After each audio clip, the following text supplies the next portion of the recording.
Frankie, Scotty Grand back together here at the high school known as Onalaska High School, and we apologize for the issues with the first stream. We're not sure exactly what is going on tonight with the frame rates, but hopefully things are going to be back and good to go for the rest of the night. We've got the Baraboo Thunderbirds and the Onalaska Hilltoppers kicking off this 2021 high school football season. Hilltoppers and the marching band out there right now. They're doing their thing. Rick and Scotty, we had a great pregame for you, but unfortunately I know there was a tremendous amount of frame rate issues, and we decided, hey, you know what, we're going to scrap it, and we're going to start from scratch and see if we can get it going the right way here, the way we normally have it going. Yeah, you know, I had a chance to talk to Coach and Aiden Larson, and both of them highly confident with a lot of the players coming back for the Hilltoppers, Rick. And, you know, Aiden had such a great year last year, and, of course, winning that pod final against these Baraboo Thunderbirds at the end of the season, even with Luna Larson running wild in that game for the first half. Onalaska found a way to shut him down in the second half. And, you know, to Coach's point, he had a really good comment about, well, you don't want him to run for 400 yards against you. I mean, that's pretty much right. That's how you stop the Baraboo team, is you stop Luna Larson. Absolutely. He's a monster. He's great on both sides of the ball. He's great at his linebacker position and obviously running the football as a quarterback. Not so much is he a throwing quarterback. He's a little bit more of a guy who likes to run the football quite a bit. You know, I have to pause for just a moment here. I'm trying to watch the frame rates here and make sure that this stream is going to work, and it looks like it is also dropping in terms of the frames per second. So again, Scotty, this is one of those situations where I can't even explain to why we're having some sort of an issue with frame rates tonight. Yeah, test the equipment all week. It works fine, and then you get here and you just don't know. It's the mystery of technology, Rick. Sometimes you just don't know. Yeah. It's looking like things are a little choppy. Hard to really concentrate on doing a pregame when I'm trying to make sure that we can get a stream that's going to be something you're going to want to watch. Tried changing a couple things here. We may try one more time before kickoff, see if we might be able to get it going in the right direction. Starts out beautifully and then starts to slow down quite a bit. I'd love to be able to see on the other end. I normally have a helper at home that's watching to make sure. But I don't want to open up any more things here on my computer to make it slower if that's what the situation is. But my lovely bride usually is at home watching, and she notifies me once she sees what she sees. What I see on my screen is that we're streaming, but we're streaming at about half the frame rate that we're supposed to be able to stream. And that doesn't make sense. That would make for a choppy picture. What do you happen to see, Scotty? No, I see a pretty decent picture on my end on the mobile device that I have. Okay.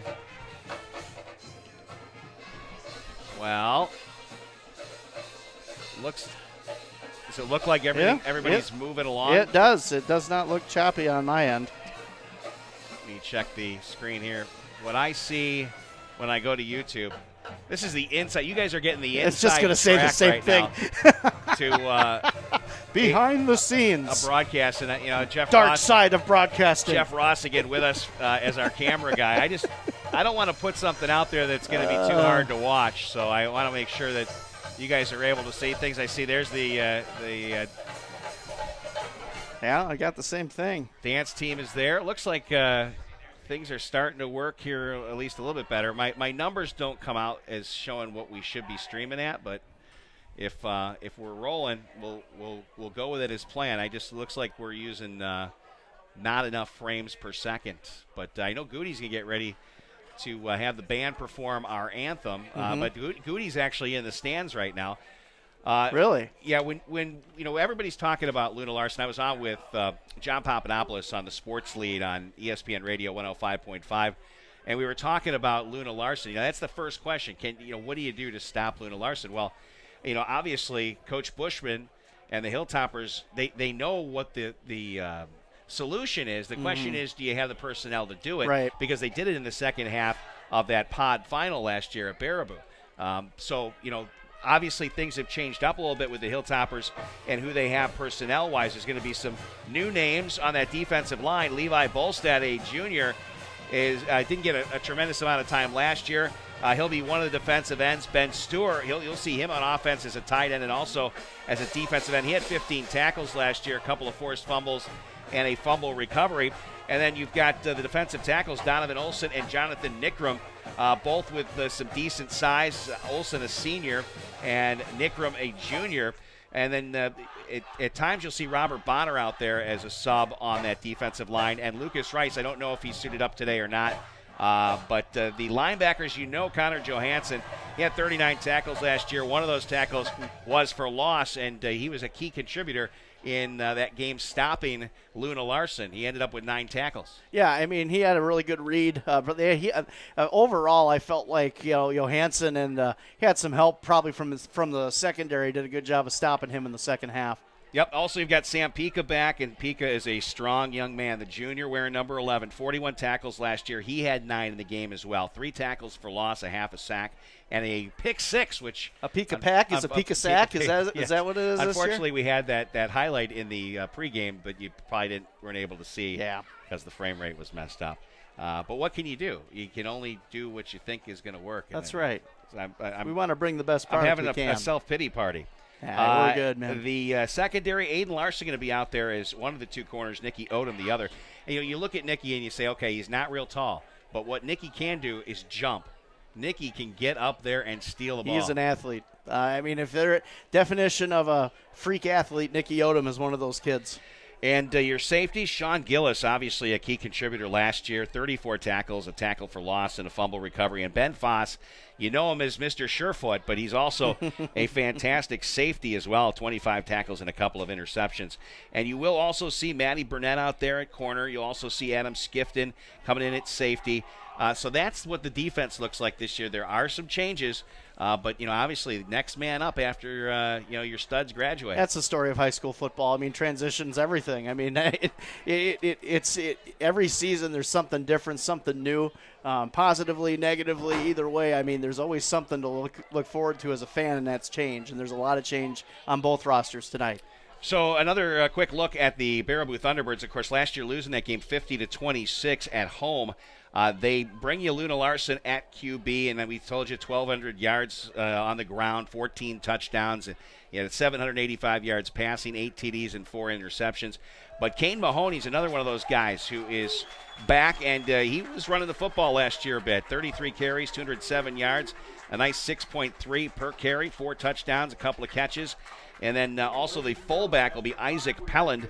The name that you'll find familiar is the wide receiver, number 17, Riley Y. He had 24 catches last year, 350 yards, and 5 touchdowns. So he's the favorite target for Luna Larson when he does throw. Yeah, he had that big touchdown catch against the Hilltoppers, too, in that game, and he can separate.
So we get closer to kickoff, and I know that Jeff Ross was watching the coin toss, and the Hilltoppers won the toss, and they deferred, so they will kick off, and they will let that defense see what it can do. That's why we started with the defense and who's starting. We'll see that change early like we discussed, Rick. It'll be key to kind of get Baraboo starting off slow if possible. A fast start for Baraboo would be something they would want, obviously.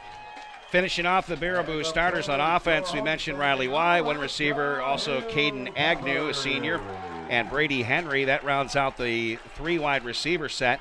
The offensive line, it's big. It averages 241 pounds.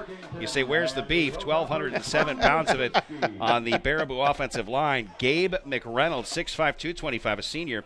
Ryan Legal, 6'1", 205, a senior. Also a senior, Owen Nowak, 6'5", 235. Right guard, Hayden Bauer. He's a big boy. 6'2", 312. And Kyle Felt, a sophomore, 6'6", 230. So there's the offensive line. And their bench has guys that are 300 pounds. So, but here's the thing. Sometimes that doesn't translate to second-level success. And offensive lines, though can be big, if they're not quick enough to get to the second level and open up holes for the running back, it really doesn't matter how big you are.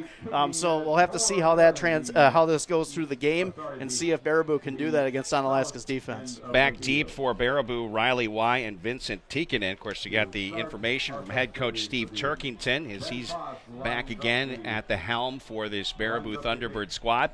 Glad you're with us here on this Friday night, opening night of WIAA high school football here on the Cooley Region Sports Network. Rick Frankie and Scotty Grand with you. It's nice to have fans in the stands, man. It is, and fans in the park. Yeah. Rumor has it Dean Lonsborough is going to be in the park with his big St. Bernard Gunther, so we'll have to check that out. Heard it's already being talent scouted for the next remake of Beethoven. Is it Beethoven 5? Is that I don't know. How many have there been of those? I think there's been at least 3. All right, Hilltoppers set to kick off as we're getting set for the open here. Ben Foss will deliver. And it'll be a low line drive kick. Bounces at the 29, down on the knee and covered up. It's Baraboo football here to start things out as it's covered up by Drew Bromley, the senior who you'll hear at secondary. Also plays wide receiver. Don't know if he'll get any time there. So Baraboo comes out. You hear about the storied Luna Larson. A new look for this Hilltopper defense. As we're just underway, Old Glory whipping in the wind occasionally. I wish that wind would come in here in this media box. Boy, I tell you, we could certainly use it. And the first play is a handoff, and the Hilltopper defense sniffs it out right back to the line of scrimmage they go. The ball carrier was Kane Mahoney, the senior at 6 foot 185. Yeah, Johansson right there on the tackle, getting some good help on the inside from Nickerham. Yeah, Jonathan Nickram, I think he'll be pretty stout there in the middle as far as his ability. He looked good the time he played last year a little bit. You'll see him in the backfield as a running back as well, and he can break some tackles. Again, our thanks. Jeff Ross back on camera here for another season of Hilltopper football. Second down, Luna Larson running, and he gets tripped up as he goes across the 35 to the 36-yard line, and Pika with the tackle. A peak of stick on that one, Rick. That was a triple rhyme. It's early in this game. Yep. Feeling good, man. Third down, 4 yards to go. Looks like our stream is rolling along here. I hopefully it's not too choppy for you tonight. We'll get that frame rate issue figured out. And again, unexplained tonight as far as that part goes. But here we go. A big third down. The Hilltoppers looking for a big stop here on Luna Larson. And a little juggle there by Larson. Now it's Mahoney. He's in the backfield trying to get loose. Hilltoppers stack him up and drive him back all the way back down to the 25-yard line. Forward progress will have him probably at about the 28, but it'll be a huge loss on the play and set up a punt here for Baraboo. Yeah, Larson bobbled that snap, and the timing was off on the pitch, and Mahoney struggled just to get to the outside. Great penetration by the Hilltopper defense. Levi Bolstead and others back there to finish off Mr. Mahoney. So Luna Larson also handles the punting duties. That's convenient, right? Yeah. There's a block punt. Beautiful job of the Hilltoppers. That's going to be a touchdown. Knocked back direction by Cy Smith, I believe, and into the end zone. It's covered up by the Hilltoppers, and I think the same man who blocked it, Cy Smith, covered it up for a touchdown. How about that, folks? What a start for the Hilltopper special teams on this season. Cy Smith coming in. Perfect layout that time, Rick. He didn't go after the leg of the punter, just put his hands out. And, man, that ball conveniently deflects into the end zone, settles down, touchdown, Hilltoppers, Cy Smith. How about that play on special teams by Cy Smith? He comes up large. How about the bounce of that football? I mean, it was how convenient can that get on a punt block? It had a nice Hilltopper bounce to it, did it not? That'll bring Ben Foss out for the extra point conversion.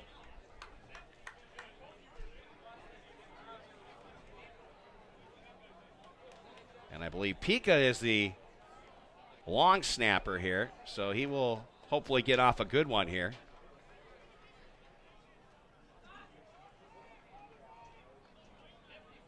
.10:08 left here in the first quarter, and the kick by Foss is right between the uprights and good, so he gets it done, and the Hilltoppers have themselves a 7-0 lead right here on the Cooley Region Sports Network.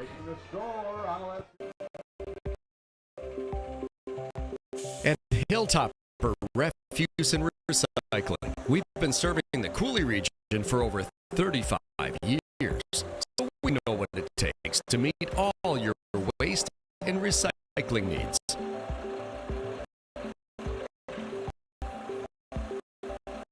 Whether it's picking up the recycling at your local business or taking out the trash at home, we've got you covered.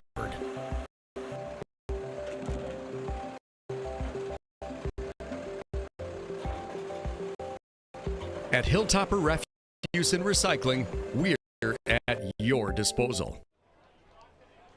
Rick and Scotty back with you from Onalaska High School. The Hilltoppers get a blocked punt and a recovery by Cy Smith, and they take a 7-0 lead here as we're just underway in the first quarter. Yeah, an electric play on special teams for the Hilltoppers to start this one off. And, you know, just when you're afraid that maybe Baraboo is going to start fast on the first drive, defense shuts them down, gets a big special teams play, and Onalaska up at home early. So here's deja vu. Hilltoppers kicking off again. How about that? Foss, another low line drive kick. And picked up there by Y, and Y gets out to the 22-yard line until he's eventually pulled down, wrapping up on the tackle for the Hilltoppers, Dominic Kinney. Yeah, Kinney doing a good job staying in his lane that time, and good discipline by the Hilltoppers. Y tried to cut it back inside, and nobody fooled on that one. So now Baraboo, their second series of this football game, were not able to pick up the first down the last time. Were forced to the punt, and then Cy Smith got a hand on it, blocked it, and fouled it into the end zone, covered it up. You know, Baraboo does have some good size up front, but again, you talk about transition. They got about 3 new starters on that offensive line, so something to watch as this game goes on. 1st and 10, Thunderbirds. Luna Larson with the keeper, and the Hilltoppers have been getting great pressure inside that new offensive line for Baraboo against the new defensive line for the Hilltoppers, and a nice job there again by Onalaska. Yeah, Donovan Olson's doing a good job right at that point of attack, and he really disrupted that play right off the snap, cutting inside. Larson had to go on the backside of the guard, which went right into the waiting arms of, I believe it was Pika on the tackle that time. Yeah, Olson and Stewart. I think Stewart actually made that last stop. 9:27 and counting here, first quarter. As the Hilltoppers held Luna to just 2 yards on the last carry. This time it'll be Mahoney, and he'll be driven back. Hilltoppers looking impressive here on defense as Mahoney shoved backwards. Connor Johansson again, great read on that counter trap, and he was right in there, right at the legs. Johansson, yes, he is a guy who can get some pressure, and he definitely got in there that time. So we got a third down. That was a loss of 1 on the play. And you got a 3rd down and 9 for Baraboo, and this is not what Luna Larson is used to. Yeah, Johansson flashing early in this one, and he's gonna. There's a lot on him this year, Rick. It's really his defense. He's the centerpiece. So another huge 3rd down here. Hilltoppers looking to get another stop. Larson rolling. He's going to run with it, no doubt about it. Gets to the outside, gets it up for the first down, dives past the first down marker for a gain of about 10, and that'll be enough for a Baraboo first down. Yeah, good blocking that time. Pulling guard that time, got the seal on the outside linebacker. Larson just uses that natural athletic ability and stretches out for that first down, Rick, but a good play by the Thunderbirds. And of course, all of you remember Stan Evans. Stan is he's in control of our wireless headset and microphone. He's going to be getting Coach Yashinsky at halftime so we can talk to him. Of course, your Interstate Wealth LLC halftime show. Here is a handoff to Mahoney, who goes nowhere. And once again, the Hilltoppers in groups. That tackle was made by Jonathan Nickram. Yeah, Nickram was in there immediately. I don't even think he was blocked. I think he just read that gap, went right in there, and made a great play. Just nothing there on that last play. It'll be second down and a long 10 here for Baraboo. Under 8 minutes to play in the first quarter. Hilltoppers with a 7-0 lead.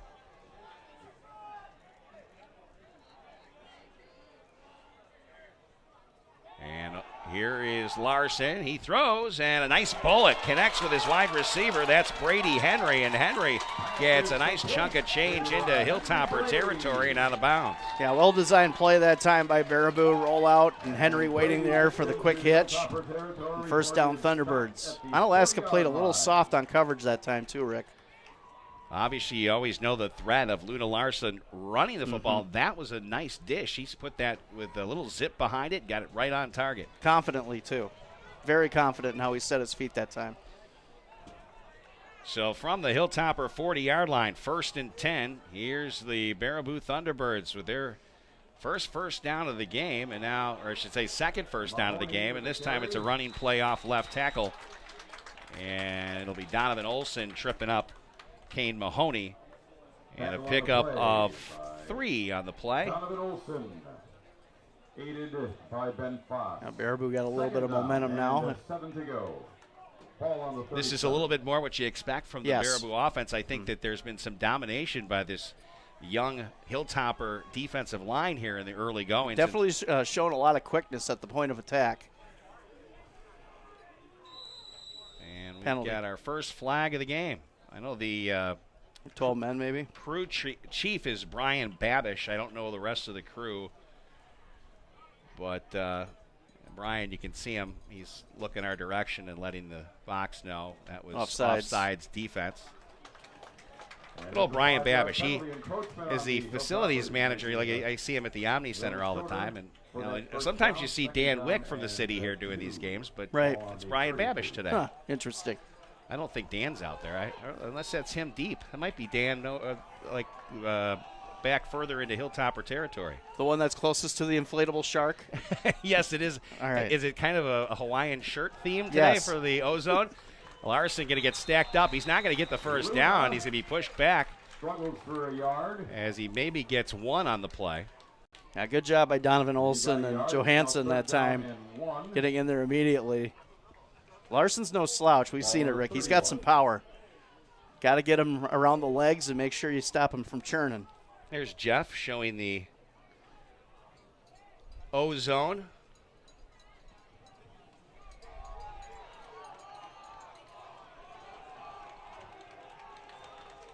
So it's big. Another 3rd down situation.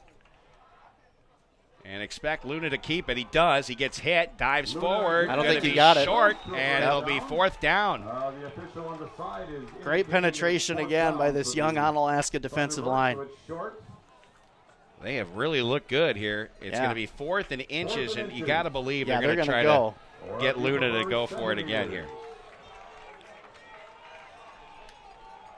Coach Turkington sends the play out. Looks like coming out was Gabe Fitzwilliams, and I don't know if it's a mystery. What do you think? You think it's a mystery? Larson middle. I think you're right. Yep. Right over There center. It is.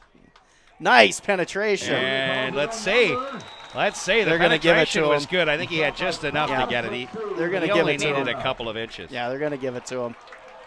That extra effort, that slight lean got him the first down, but So it is a first down. Luna Larson got just enough of a lean, got the ball into just past the 30 where he needed to, and so that will set up another first down here for the Baraboo Thunderbirds. how about Nickram and Olson on that one, though? I thought they were going to get him for a second. 5:22 and counting left here in the first quarter. Hilltoppers with a 7-0 lead. They have yet to have the ball on offense. Yeah. Scored on a special teams play. Cy Smith with a block punt. He recovered the block. Offsides. Toppers drawn off sides. Another 5-yard pickup here. And that's an encroachment on the Hilltoppers. They're anxious. 5 easy yards. Yeah, first game of the season. I mean, First and all 5. that pent up, hitting the same guy for how many weeks and get out here against an opponent. I mean, I think anybody would be a little bit anxious.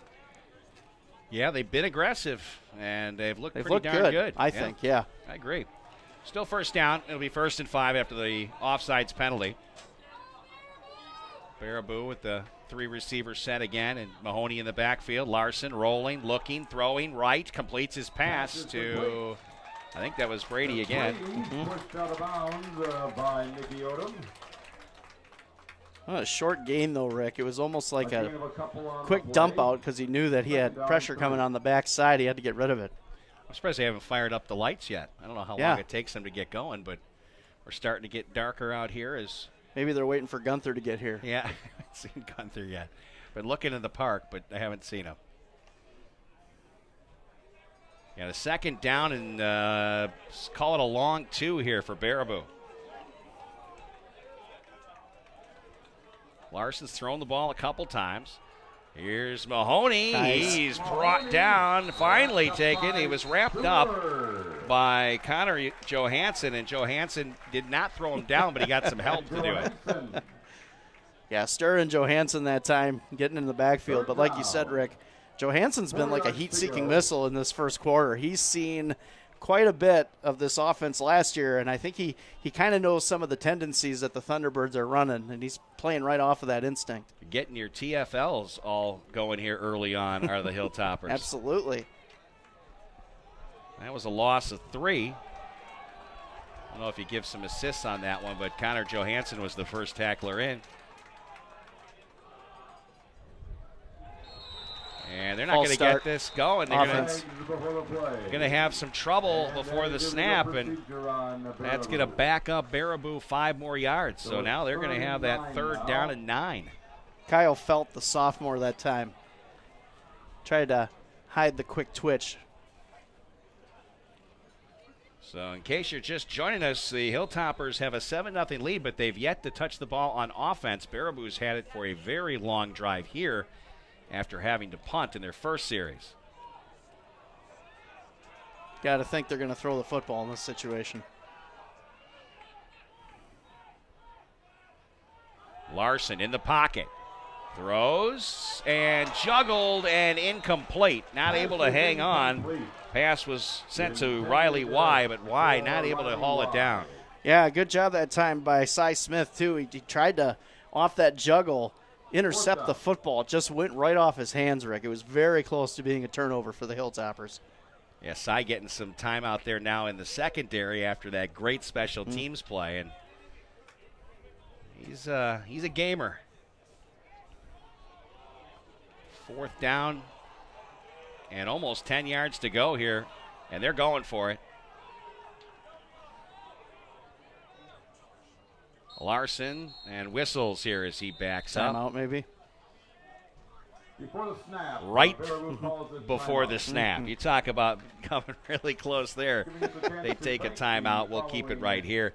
I'd like to take a moment to thank our great sponsors that make these broadcasts possible. Thanks to Kurt Paff State Farm Insurance Agency of Onalaska. Like a good neighbor, State Farm is there. Also thanks to Chiropractic Place Family Wellness Center. Natural, gentle, and effective care. And Big Al's Pizza, downtown La Crosse. Quality and tradition since 1979. And the home of the angry garlic Parmesan sauce that I had on my pizza delivered on Tuesday. It was super good. Yeah, man. I mean, I tell you what, Rick, we went to Howie's for lunch today. Whew, good stuff over there, too. Absolutely. Good stuff. Yeah, we were enjoying some of the good eats. We look like two guys that enjoy a lot of good eats. But the good news is that you don't have to necessarily see us. You just have to bear with hearing us. Yeah. That's kind of how this thing works. So the timeout to talk things over on a 4th and 10. The Hilltopper defense has been very, very good here to start out this game. And I have to ask how you got Deansy to get you that picture of him on the billboard that you sent. Oh, did you have to bribe him or what? Are you talking about for his sponsor? Yeah. Oh, no, I found it. Oh, you had to find it. I found it, yeah. I found the picture. So no permission was given? I found given? the picture. No, I sent it to him, and he didn't say no. Of course, Dean Lonsborough with Waste Management. Yes. All right, here we go. 4th and 10. Baraboo. Larson in the pocket. Throws a deep ball to the end zone, overthrown and incomplete. Nicky Odom in coverage, let it go over his outstretched arm. Yeah, Brady Henry, the intended receiver. Great coverage by Nicky Odom out there. And I tell you what, Larson throwing that a little too far that time, but man, it was great coverage by Nicky. So a turnover on downs, and it'll be a Hilltoppers football on offense for the very first time with 3:29 left here in the first quarter of play from Onalaska High School. So Rick, over at Howie's, I was telling you we had lunch today. I had the Howie burger, which is a double patty, Swiss American, with that dynamite sauce and some dynamite fries. And check this out, on Monday, they got 2-for-1 burgers over at Howie's. So if you want to check out what I'm talking about, go to Howie's on Monday. They got 2-for-1 burger specials at Howie's across hometown hangout. Sounds like a plan, as that was Nicky Odom in motion, and the keeper here, I believe, for Aiden Larson, who will get ahead for a couple of yards. With the carry. And he'll be tripped up there by Luna Larson as the two get together. It is the battle of the Larsons here. Aiden Larson, senior quarterback. Luna Larson, senior quarterback. There is a flag, though, as they're discussing. Let's give you the offensive starters for the Hilltoppers. Aiden Larson at quarterback, the senior, with Sean Gillis in the backfield, the junior. Got your H-back, Sam Pika, a junior. Senior wide receiver, Michael Skemp. Juniors at wide receiver, Maddie Burnett and Nick Odom. Also, you'll see some Adam Skifton out there at wide receiver from time to time. Tight end is Ben Stewart, a junior. Offensive line, Sam Wallace at left tackle. He's a senior. And then it's Michael Hellickson at left guard. Senior Trevor Fink at center. Senior Caleb Yang at right guard, and junior Ben Bossman at right tackle. Those are your Hilltopper offensive starters. So face mask on Baraboo here, and Onalaska got a couple extra yards. Nice little trick play here to Nicky Odom, looking for a seam. He'll get hit and go down after a pickup of 5. He's tackled by... What we talked about in the pregame show, Rick, just get Nicky the ball, and they're going to find a lot of ways to get him the football. He's got that playmaking ability that you can't teach, and we saw it last year in the action that he got to play in spot points in some of the games. He's just such a special athlete. Yeah, Nicky's got some wheels. There's no question about that. And like I told you, he may not be tall in stature, but he can certainly get up there with the best of them. And this running play goes nowhere. Stacked up on that last handoff was Jonathan Nickram. One of the things I noticed about Nickram, yes, he's got power, and he's not that easy to tackle, but he gets a little slow off the block as soon as he gets the football, something he'll be wanting to work on. Kyle Felt, the sophomore that time, with a good play for the Thunderbirds. So 3rd down and 5 here for the Hilltoppers. 2:15 left first quarter. Showing blitz is Baraboo. That was Luna Larson, and boy, he does cause havoc. It wasn't him that made the stop, but he got right off the block, and it was nowhere to go for the Hilltopper. Back tackle was made by Caden Agnew.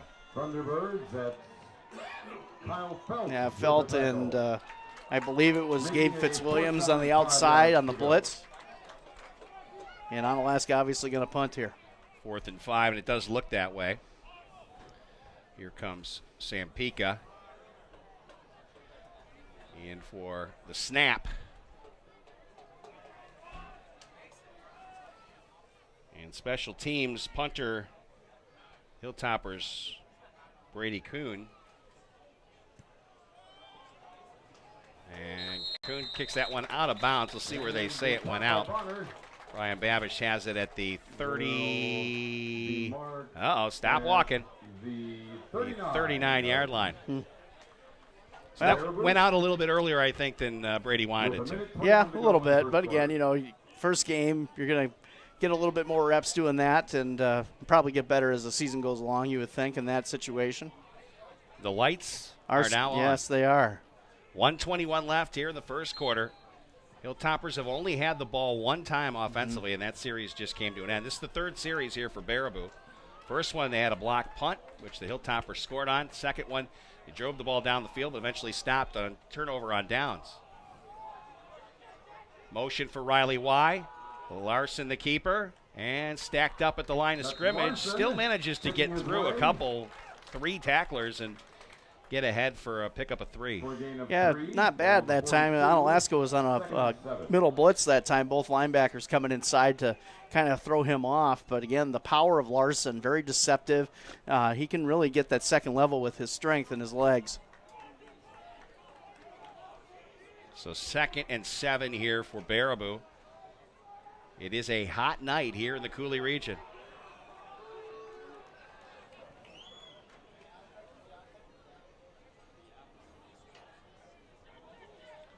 motion again for Y. He'll get the jet sweep. Hilltoppers saw it all the way, and he'll get driven back at the line of scrimmage. Connor Johansson, one of the guys in. Hilltoppers also had some good pressure from number 19, who is Ben Stewart. Yeah, and good job by the linebacking core of the Hilltoppers, not over pursuing on that jet sweep, staying at home, not letting Baraboo get to the outside, not overcommitting to have a cutback inside. They just played that perfectly. And that's going to do it for the end of our first quarter of play. It is the Hilltoppers 7 and Baraboo nothing here on the Coulee Region Sports Network. We are always working for a sustainable tomorrow. That's our promise. A promise doesn't change when things get tough. These are unprecedented times, and that promise of who we are and what we stand for can be seen on the faces of our 45,000 teammates. We could not be prouder of them as they continue to be there for our customers, for our communities, and for each other, today and tomorrow. At Ultra, we believe in financial health and that good habits start early. Learning how to save and spend responsibly can make a big difference in a child's life and yours. Give your child the independence they want with Ultra's Live Your Life Spend account. It's a free account designed for money-savvy teens and young adults with all the extra features you'll love. No minimum balance and no monthly fees. Free online and mobile banking, plus cashback debit card rewards. Ultra Federal Credit. Live your best life.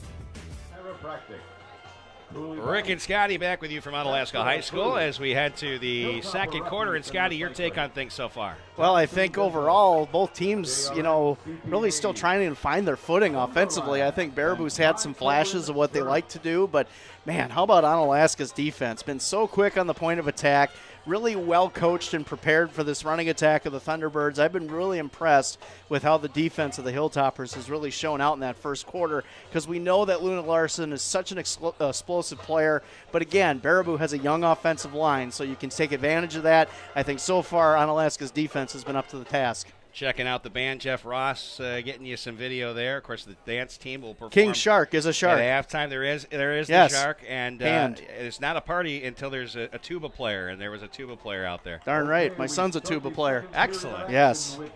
I like that. See him tomorrow. Do you call him Tuba Boy? No, I don't. Out of respect, because I think it's very hard to march and play a tuba, in my opinion. I would agree. That's work right there. There's no question. Oh, he slides into first as Donovan Olson. And timeout Onalaska. Hilltoppers take a timeout because I think they didn't like what they saw with Donovan Olson down before the snap. Right. So they want to make sure that they got set here on this time. And I think Nickrum's going to be sent out here by Coach Yashinsky. And or maybe they were missing Nickram, I think maybe is what that's it was. They were down. They were short one player, so probably not thrilled about using that timeout, but probably a good idea to have 11 instead of 10. Yeah, especially how explosive Baraboo can be on that running attack. Co-op Credit Union.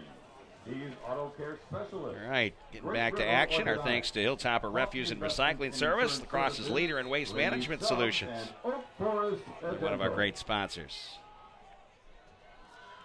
Third down and 7. Larson rolling near side. He's going to use his feet, runs over a tackler, and heads up the sideline. Oh, my. Little Larson meets Matty Burnett and drives him into the ground. We talk about that power, and it's so deceptive because he doesn't seem like the type of guy that's going to run you over. But, man, he runs with such ruthless aggression and puts his head down. And Matty Burnett, man, he felt the brunt of that one. Head down, stiff arm, and bam, down goes Burnett.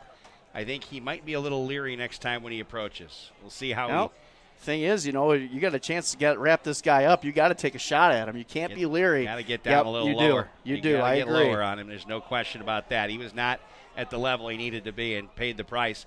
Here's Larson now, as he rolls and throws a deep ball to Y, completes the pass. First down, Baraboo down to the 16-yard line. That was a nice pass in the pocket by Luna Larson to Y. Yeah, what was more impressive about that throw is he had pressure from Nickram right in his face, and he still got that ball where it needed to be.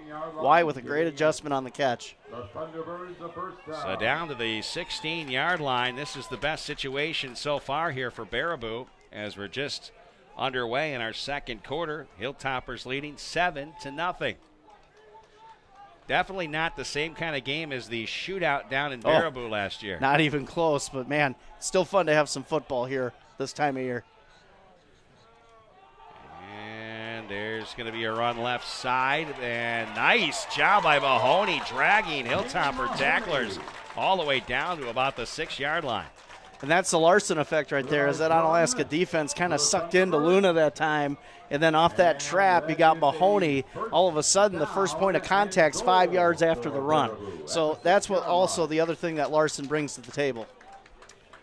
So ball at the 6-yard line, and it's first and goal, Baraboo. Looking for their first score of the game.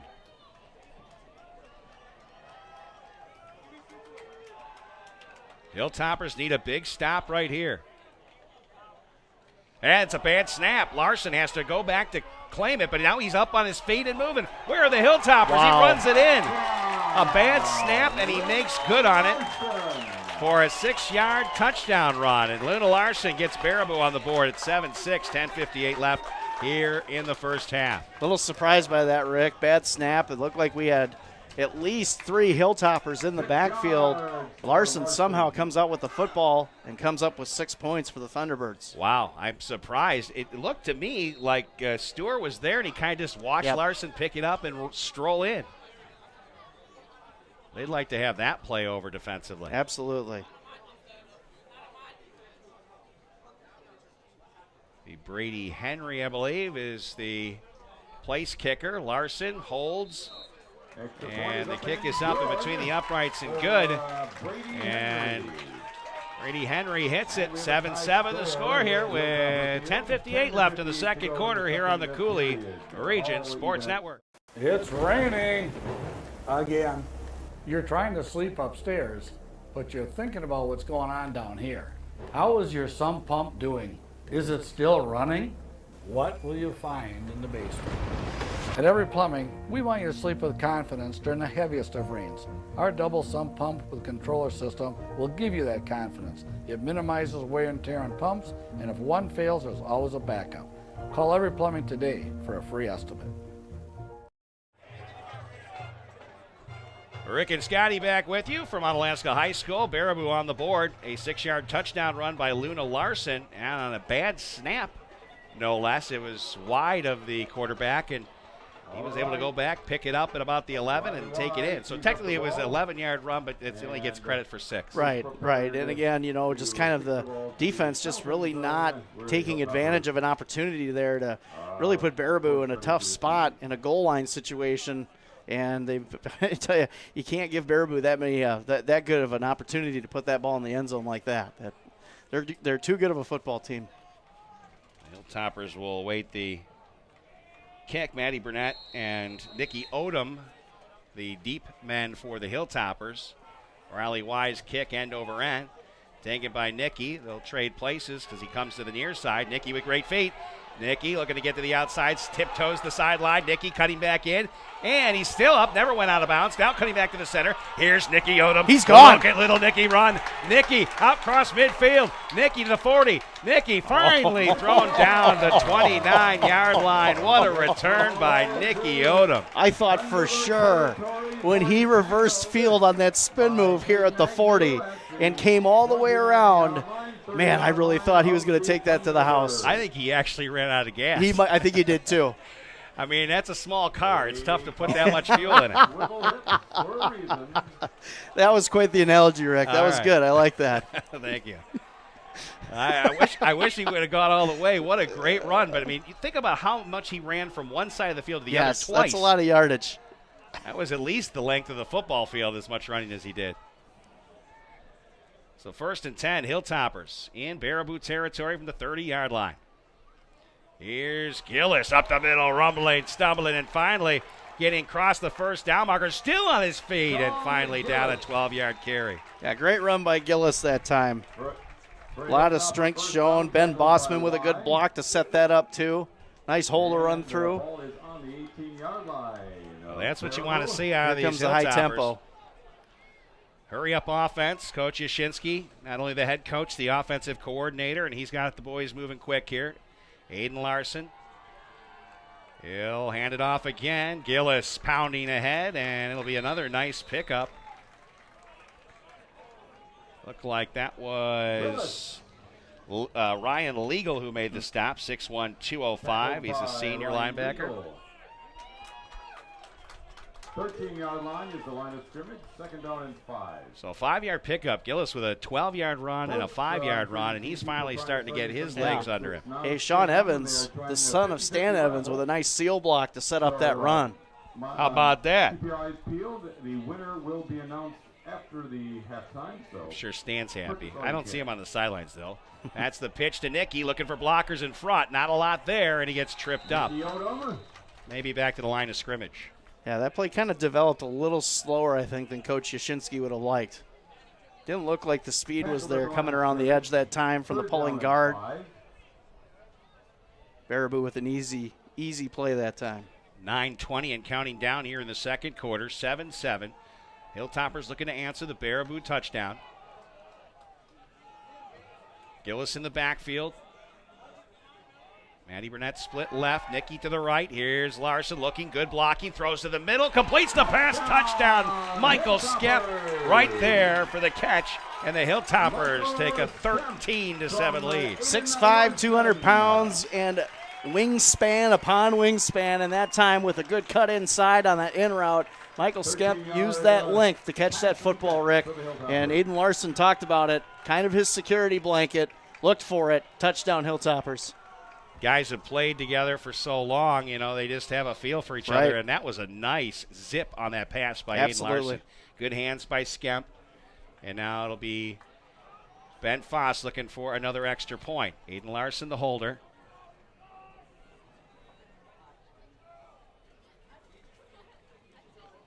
Nice hot night here in the Cooley region, and now the offense is starting to click. There's the boot by Foss, and right between the uprights and good. So Ben Foss connects, and the Hilltoppers have a 14-7 lead. And that is exactly how you want to answer right there, Scotty. Absolutely.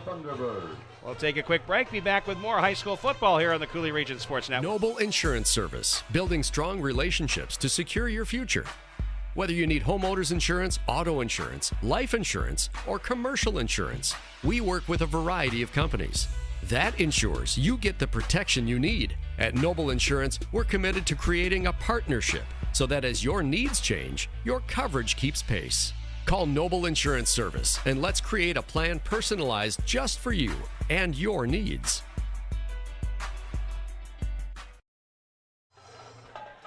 Welcome back to Onalaska High School. Fans in the stands and high school football, Friday Night Lights, nothing more American than that. And we're glad to be able to be here and bring it to you. For those that can't be here tonight, we hope you're enjoying our coverage here on the Cooley Region Sports Network. Thanks to Jeff Ross on camera. Scotty Grand with me up here in the booth. I wish it was a little cooler in our booth. But I don't believe that the school's going to put air conditioning in here for us. No, probably not. And it might be good for me from the aspect I haven't been to the gym this week, so maybe I need a good sweat down. Yeah. Okay. Just hanging out with you, that's what I want to talk about. Hey, I'm going to just sweat in here and talk. All this talking's a workout, right? It is, absolutely. Hilltopper set to kick off. It's been low line drive kicks so far in terms of how the Hilltoppers want to approach Baraboo. This time a deeper end-over-end kick. It's going to go out of the end zone. A touchback. Nice job. Foss can do it. He can certainly boot it. Absolutely. A couple scores, Rick, I got for you. Aquinas 36-0 over Prairie du Chien. Logan 7-0 over Eau Claire Memorial. West Salem 14-0 over GET. And that is what I have currently. Of course, yesterday there was one thing that surprised me, Rick. I wanted to get your take on this. Chippewa Falls 40-0 over Holman yesterday. I was a little surprised by that. Chippewa Falls is a really good program. They are. It didn't shock me that they beat Holman. I was surprised that Holman wasn't able to get even one score with their traditional running game. So it obviously it didn't work out so well. No, absolutely not. Bangor keeps on pace, 30-7 yesterday with new coach Todd Grant at the helm. Yeah. And, so Cardinals keep on winning. Central blows out Eau Claire North. Obviously, we'll have a lot more scores for you and more coming up in our Interstate Wealth LLC halftime show. This first play is not going anywhere, and the Hilltoppers, once again, very stingy defense on that defensive line. Now, Connor Johansson is playing one heck of a first half here. As Aiden Summerfield was also in on that stop. But I tell you what, his read and react to Larson and what he's doing right now is really helping this defense along. It's nice to see the Hilltoppers mixing stuff up. I see different personnel coming in at different times, and that's this is the time where you start to see what you have, and you get out there for real and get it done. It's not just practice. You got an opponent, and you got a tough guy like Luna Larson to bring down. 2nd and 9. And Larson this time throwing. He put a lot on that one, a little bit too much, and that's going to be incomplete. The pass was intended, I think, for, was that Ross Legal? Teflon Lee. 84. Yes, 84, Teflon Lee. What a name. Huh? Yes. Yeah, I like that name. I do, too. Great coverage by Nicky Odom on the outside. That's a great name. It sounds like a name that would be in Ballers. Right? I already missed that show. Yeah. Man, that was a good show. How much time does The Rock have to do? He's making movies every day. He has no time, and rumor has it he's coming back to wrestle for a couple of months, too. Well, you would know about that. There's nobody more into that wrestling than you. That's one thing I can say. Chicago's own CM Punk rumored to return from a 10-year hiatus tonight. I am stoked for that. Scotty interjecting a little wrestling chat, little wrestle show. Here's Larson with a throw, and nice throw there as he put it right on the money to Riley Y, and that's going to get some yardage back, but still a lot more to go here for Baraboo. Yeah, great throw that time by Larson, and Onalaska in a good coverage set that time as Pico was right there. The ball just went over his hand that time. So the ball now at the 22-yard line. It'll be 3rd down and 8 yards to go for Baraboo. Now I can start to feel just a little bit of the temperature drop. And it was, the signs coming into the stadium was like 93 on some of the temperature. My car said it was 88, but I think a heat index right in the 90s, no question. But now starting to drop just a little bit. 3rd down 8, big play here for Baraboo. Larson looking, throws another short pass. Is it enough for the first down? It's complete. And it's going to be a first down by Brady Henry. Let's see, they haven't moved anything yet. And a first down. It is a first down for Baraboo. So Luna Larson, we had a lot of chat about the fact that he's so good with his legs, but today he's been kind of held in check for the most part besides that botched up play where he was able to run it in for the touchdown. Yeah, I think he definitely worked on his ability to throw the football in the offseason. Not to say it wasn't bad to begin with, but it wasn't probably what it needed to be, being in that position. But he's looked really sharp in this one so far. Well, I think, they're working the kinks out with this new offensive line, and I think it's showing a little bit that he hasn't been able to get a lot of space. Absolutely. Hilltoppers have dominated up front. Here's Mahoney. He strips a tackle and another tackle and comes out, lost the football. Hilltoppers go on top of it. Let's see if he fumbled it before his knee went down. Hilltoppers end up with the football, and picking it up was Trevor Fink. Fink recovers the fumble, and the Hilltoppers get the turnover. Huge play there on defense. Yeah, Mahoney doing a good job of, taking some contact and making some plays with his legs, but, man, almost too much contact, and Fink coming up with a big turnover here for the Hilltoppers. 6:47 to play in the first half. Hilltoppers with a 14-7 lead. A block punt for a touchdown by Cy Smith. Man, I'd air this out right now. Aiden Larson to Michael Skemp for the other score. Luna Larson with a 6-yard touchdown run.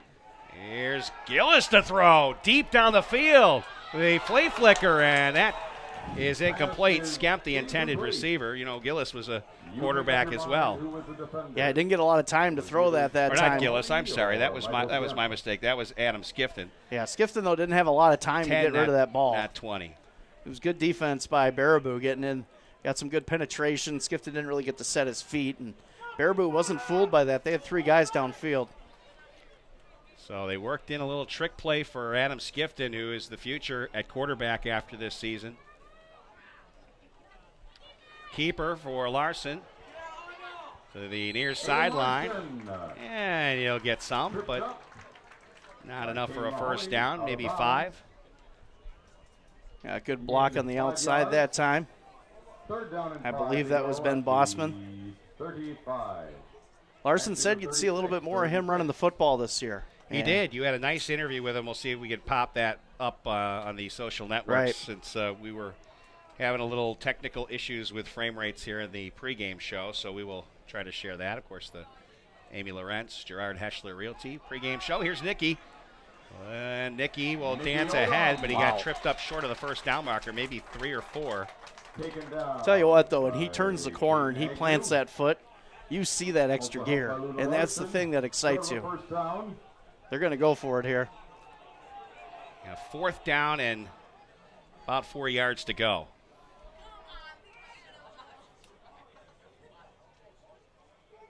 And this is Gillis. Gillis gets enough for the first down. He tucked his head down and buried it through enough to get past the 30-yard line to the 29. First down, Hilltoppers. Great play call by Coach Yashinsky. Get him right back up to the line. Don't give him a lot of time to adjust personnel and just get that ball rolling. Same thing again. At the 29, Gillis for the first down. Sean Gillis is going to be a fun player to watch this year. Both sides of the ball. I like the way he runs the football. I can't quite compare him to Lubinsky, but he's got sort of a similar style. False start. Wearing number 20. I can't remember too many backs that were number 20 over the years. You're talking high school backs? With the Hilltoppers. Yeah. I mean, I guess it just doesn't ring a bell. When I hear 20, I think Barry Sanders. That's yeah, automatically. So. Of course, yeah. In NFL football, yes, that's what you would think. Yeah, Barry Sanders had some health problems this week, but it sounds like he's doing okay now. Well, that's good. So they're going to move the Hilltoppers back 5 yards here. First down, 15 yards to go here. Larson, great blocking, plenty of time, down the right sideline. Oh, just off the fingertips. Aiden Larson had Michael Skemp wide open with nobody on him. He was running free down the sideline with no safety, no corner. He wanted Nicky all the way on that one, but it was Caden Agnew with him stride for stride. When he watches the film of that play back, he's going to be like, oh, that would miss 6 on that one. 5:38 to play here in the first half. Hilltoppers up 14-7, but they've got a 2nd and 15.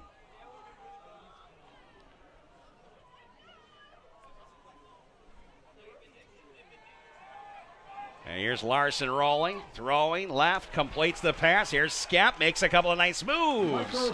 And inside the 15 to the 13-yard line.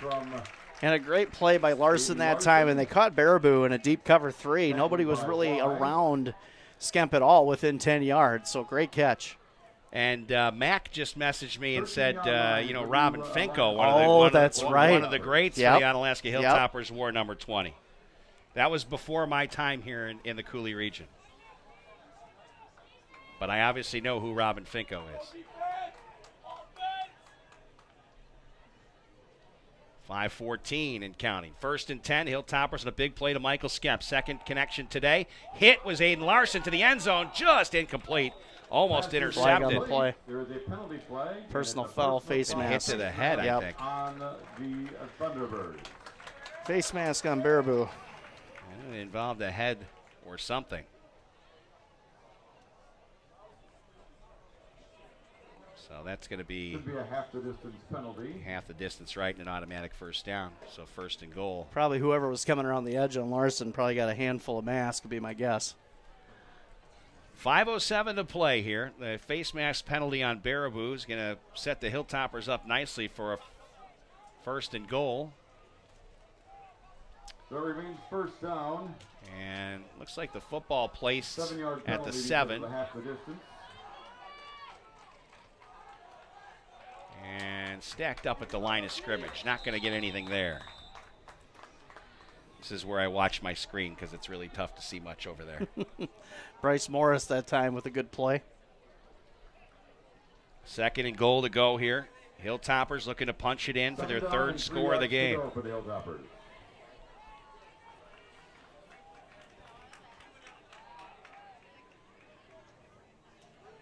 Nickram in the backfield this time for the Hilltoppers. Larson looking for a block from Nickram. He'll get one. Block Luna Larson. He's rolling. He'll throw it away. That's wise to do that. Nothing was open, and the pressure was applied. There is a flag on the field. And that might be a hold here. Let's see. And I only say that because I think everything sort of broke down on that play. And he was pressured on the play by Evan Kephart. Yeah, Kephart, as you heard Goody say. Griffin Martin. Yep, defensive holding. Defensive holding. So again, you're still sitting. But it was a Thunderbird. A couple yards out here. I didn't see who was covering Skemp, but there was a lot of contact with him and the defender on that side of the field. Well, that could have everything to do with why Aiden had nobody to go to. Right. So 4:29 left here in the first half. Hilltoppers looking to score here. They've got 14-7 lead. And they've moved closer with the ball is on the 3-yard penalty. line. Now the 3-yard line is where they'll try to get in from. Decent showing by the student body in the O-zone. Very tropical setting there with the shark. Is it left shark or right shark? It's going right here. Larson is going to get sacked. Nowhere to go there. Luna Larson was one of two that were in on the stop and the sack. Well, Kyle Felt, the sophomore interior defensive lineman, has really shown out in this first half for Baraboo. Quietly has had a very good game so far for the Thunderbirds. Ross Legal also in on the stop for Baraboo. Stan Evans is down on the field. Stan, you got that microphone working? Can you hear us okay? Check 1, 2. There, check he, one, is. two. There he is. Stan Evans is on the field. All right, Stan, stay with us here for this play. Larson looking. He gets hit as he delivers the ball to the end zone, and that was a bit too far and incomplete. So that's going to be 3rd and goal to go here for the Hilltoppers. What are your thoughts on the game so far, Stan? Pretty exciting game. Defense has been on the field a lot. I would agree with that, in the first quarter, basically. And I think they got a little tired on that one touchdown drive. But big plays have been a part of Onalaska's game, so let's hope for another big one right here. Stan Evans, Stan the Man Evans joining us. We'll be talking to Stan a little bit more here tonight, and he's going to make sure that Coach Yash gets that headset and microphone at halftime when we do the halftime show, which is right around the corner, the Interstate Wealth halftime show. Larson, again, he sees pressure. He gets away from one. He continues upfield as Mahoney couldn't get him, and now he's trying to work it back ahead. And it's going to force a 4th down as he gets back to the line of scrimmage. Yeah, the offensive line for Onalaska on this drive, especially down here in the red zone, it's been kind of a struggle. Baraboo's really stepped up their game on the pass rush here. And good job by Larson just to make something positive out of that.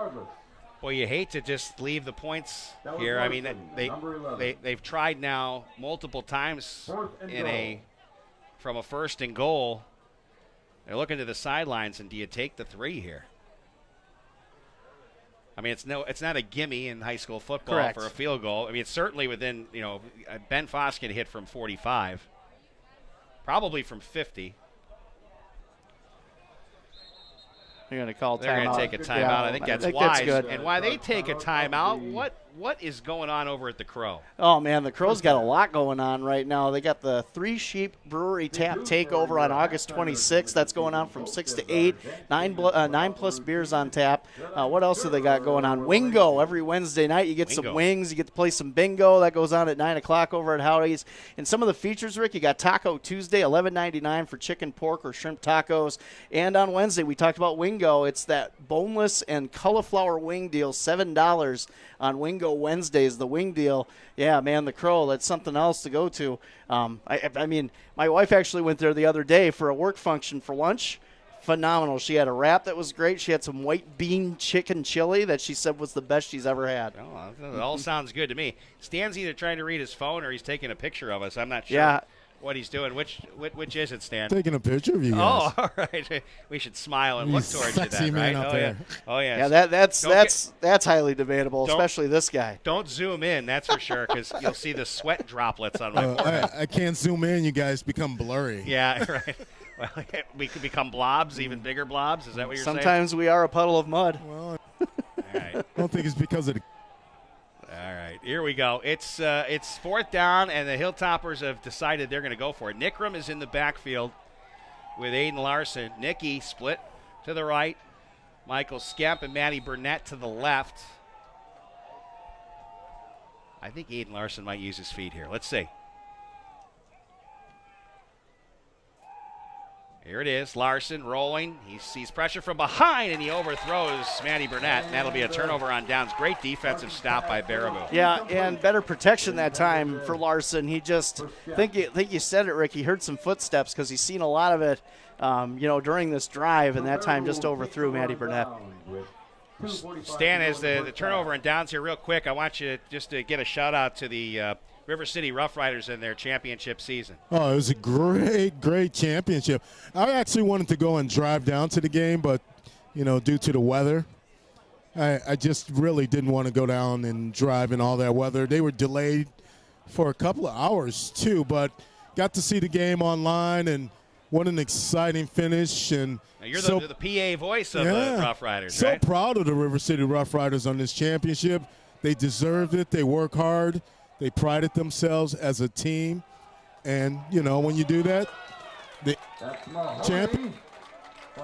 Cut out just a little bit there at the end, but obviously we're all happy for the River City Rough Riders and their championship. That play for Baraboo almost broke out into the open here, but it's going to be a 2nd down and 3 after a 7-yard pickup. Yeah, Mahoney that time on the delayed trap play, and, he had a good field to work with right off the bat, and good pickup for the Thunderbirds. Now, those of you that don't know who the River City Rough Riders are, it's our semi-pro football team in town, and I know they played in Winona for a while, and now they're back at Logan High School, and boy, this was their first championship, and boy, I tell you, it was a big one. All right, this is a keeper here for Larson. Got the jersey grab, but he got loose. A flag is thrown, as it will be enough for a 1st down, but I do see the flag. I want to see what the flag is, because Larson that time kind of bobbled the snap a little bit, and maybe there was a hold out there. Yep. Yeah, eeny, meeny, miny, mo, catch a Larson by the toe or by the back of his jersey in that particular case. They weren't able to hold on to him. Baraboo, which negates the 1st down. Not even a cotton polyester blend can stop that. No. So that penalty pushes them back so to that penalty going to go against Baraboo. Did it feel like it just got warmer again all of a sudden? Yeah, well, we're supposed to get severe weather after midnight, possibly tonight. So I expect it to cool down. That's what they said, but who knows? It's beautiful down here. Yeah, it's beautiful for you because you get a breeze. I know. Well, you can come on down. I feel like I'm in the steam room Hey, with Scott. You guys should That's set up a table right here on the field level. Here's Larson. He'll get tripped up. Hilltoppers, good defensive stop yet again. Yeah, Gillis that time with a nice play. Gillis out of that safety position. where Gillis and Bolstad combined to take him down. Yeah. You have to face us when you talk, otherwise the microphone cuts out. You said G-Money, didn't you? G-Money. I knew you did. And did you see Nicky cut on dimes? I did. Yeah, he I did. He definitely did. He ran more than 100 yards back and forth across the field. I think he spun a dime and a nickel into the field on that one. Scored 2 touchdowns. All right, here we go. It is 3rd down and 4 here for Baraboo, deep in their own territory with just 1:02 and counting left here in the first half. And the keeper for Larson. Oh, I thought they might strip that football from him. He gets up to the 20 and picks up a Baraboo first down. Yeah, Matty Burnett's going to be seeing Luna Larson in his sleep. Man. That was a 10-yard pickup, and boy, I tell you, he does. He gets that head down, just really delivers punishment as a runner. Timeout, Baraboo. They'll take a timeout. We'll keep it right here. I'd like to thank some more of our great sponsors. Can't do these broadcasts without their contributions. They make it possible for those of you that can't be here to be able to watch it or watch the archive, if you will. Our thanks to Every Plumbing and Heating, proudly serving the La Crosse area since 1969. Thanks to the Crow, burgers, bourbon, beer. Noble Insurance Service, building strong relationships to secure your future. And Howie's, La Crosse's hometown hangout, just to name a few of the great sponsors that make these broadcasts possible. Coming up, our Interstate Wealth LLC halftime show. We will keep it Right afterwards, Stan's going to give the headset and microphone to Coach Yash. We'll talk to him for a brief moment. Then we'll keep it here for the dance team to perform, and then we'll take a commercial break and come back, and we'll get the stats from Mr. Mike Rood. Awesome. We'll check some scores around the area. Always busy doing something. This is like a special behind-the-scenes episode, Rick, of CRSN's high school football coverage. It is, talking about frame rates and all that stuff. Yeah, I don't want to be talking about frame rates. We haven't been. It's been pretty solid. I want it to be seamless. Yes. It just wasn't seamless to start, so No. we started the stream over, and we're getting you the important part, which That's is, right. of course, the game. And, obviously our sponsors are extremely important, and we try to get the message out for their businesses as best we can. That's going to go over the head of Luna Larson, and he'll just cover it up this time. That's the safe thing to do. He did not try to run this one, and that's just going to keep the clock a-running. They still have it's second down. Yeah, they didn't switch it. Now they switched it on the scoreboard. Timeout on Alaska. And they'll take a brief timeout. Let's see. Games that we're watching. We're watching River Falls and Menominee. I want you to get a score for that one because, of course, River Falls is in the MVC now. Black River Falls should be a pretty good team. They're playing Nakusa tonight. Blair Taylor and Luther. Does Luther have a chance to beat Blair Taylor? They're the home team, I believe. Dodgeville and Viroqua. Westby and Blackhawk. Warren, Illinois. Aquinas and Prairie du Chien. West Salem and GET, Lancaster and Arcadia, Sparta and Baldwin-Woodville. That's a good football team, Baldwin-Woodville. Then you got Eau Claire Memorial and Logan, and Toma and Mauston. We'll try to get you scores from as many of those games as we possibly can. Coming up in our halftime show, brought to you by Interstate Wealth LLC. So as the two teams talk things over, Baraboo gets back. See the dance team. They're getting ready to perform at the half, and we'll show you that.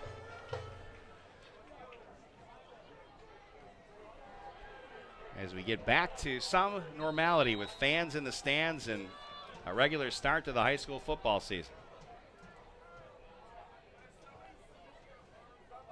They'll try stacking it, and they do, and nowhere to go for Baraboo. Gain of 3 on the play. Luna Larson has certainly carried the football numerous times. Yeah, and that's pretty much the game plan going in. Third down. I don't even know if they're going to get one more playoff. No, I think we're going to be going to halftime here. Watch that clock tick down and not take any chances of losing the football. And Baraboo looks content to you see the scoreboard there. That's going to do it for our first half of play. Stan's going to try to make eye contact with Coach Yashinsky, and then we're going to get him on quickly here at the half. And he's making his way on over.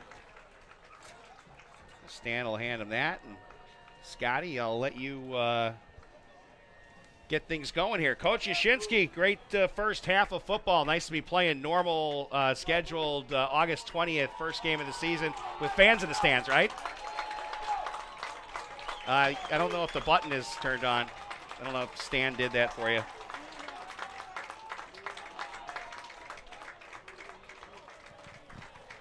There we go. There we go. You heard the question. How you feeling? Good. No, it's great to have stands semi-full again and just some normal ozone kids, everything like that. Coach, how do you feel about your defense so far? I felt they played a really good first half. Yeah, they played good. We just left them out there so long because, special teams touchdowns are great, but it also puts your defense right back out there. And, I think their Larson's getting pretty tired. You could see him huffing and puffing. So hopefully he's worn down because he's quite the beast out there. That kid's the best kid we played in a long time. Hey, speaking of worn down, how about the play by Nicky? He must have run for over 100 yards on that play from one side of the field to the other to get to where he ended. That was huge because we haven't really done super well in offense yet. So Nicky to get that on the kick return was big. We got to put a drive together here to start the second half. Cy Smith, block, punt, touchdown. He fouled it all the way. Yep, we schemed that one up. I knew that was coming this week. If you leave linemen on punt protect, we're going to block one. Coach, thanks for making time for us. We'll talk to you in the postgame. There you go. There he is, Coach Tom Yashinsky, the dance team now performing. We'll sit back, we'll turn up the speakers and listen to Goody and watch the team Choreographed by perform. this year's team captains Claire Barine, Meredith Sainer, and Finley Weber. These are the OHS Dance Team.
The Onalaska Dance Team performing here at the half. We're going to take a break. Be back with your Interstate Wealth LLC halftime show that comes up next here on the Coulee Region Sports Network.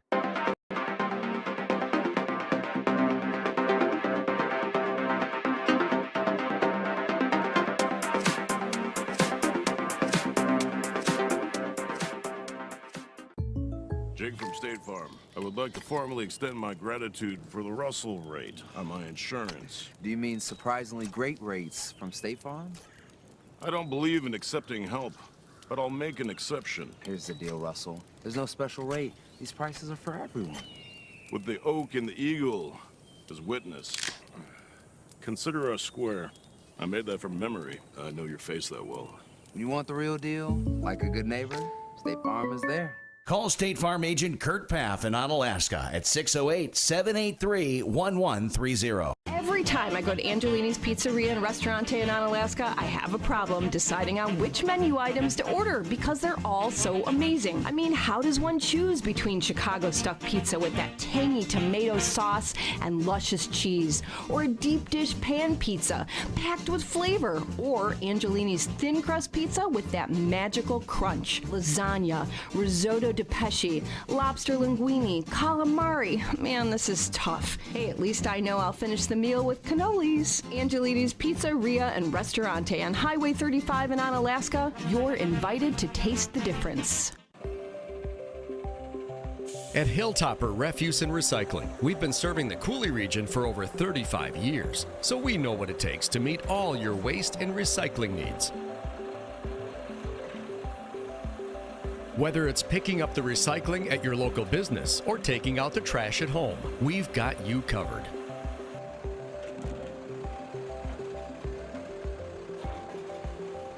At Hilltopper Refuse and Recycling, we're at your disposal. And we've had many customers for 50 years, the same customers. I like to call some of our customers charter customers. They were ones that Grandpa worked for, Dad's been to their house, and now I visit their homes. Sometimes I work for their children or even their grandchildren. It's a really nice connection with community, really. Well, Mom, what do you think? We've been in business for 50 years now. And if we want to continue that 50 years, you better get yourself out the door and get to work. Life is full of transitions. You may be transitioning from the education system to the workforce. You may be moving from a single life to a life filled with family. But there may be no bigger transition for us than that of moving out of the workforce and into retirement. Brent Peterson at Interstate Wealth has been helping those in the Coulee region and surrounding communities successfully make that transition since 2006. Brent's mission is to provide sound, professional advice in a manner that eliminates confusion, provides clarity, and promotes fellowship. Being an independent financial advisor advisor Brent has the flexibility and the freedom to design a plan that truly fits your best interests, thus fulfilling his fiduciary responsibilities. Whether you need investment advice, portfolio management help, life insurance needs, or have Social Security questions, give Brent a call at 608-790-9925. Interstate Wealth, your road to success starts here. Investment advisory services offered by Virtue Capital Management, LLC, VCM. VCM is a registered investment advisor. VCM and Interstate Wealth, LLC are independent of each other. Fiduciary duty extends solely to investment advisory advice and does not extend to other activities such as insurance services.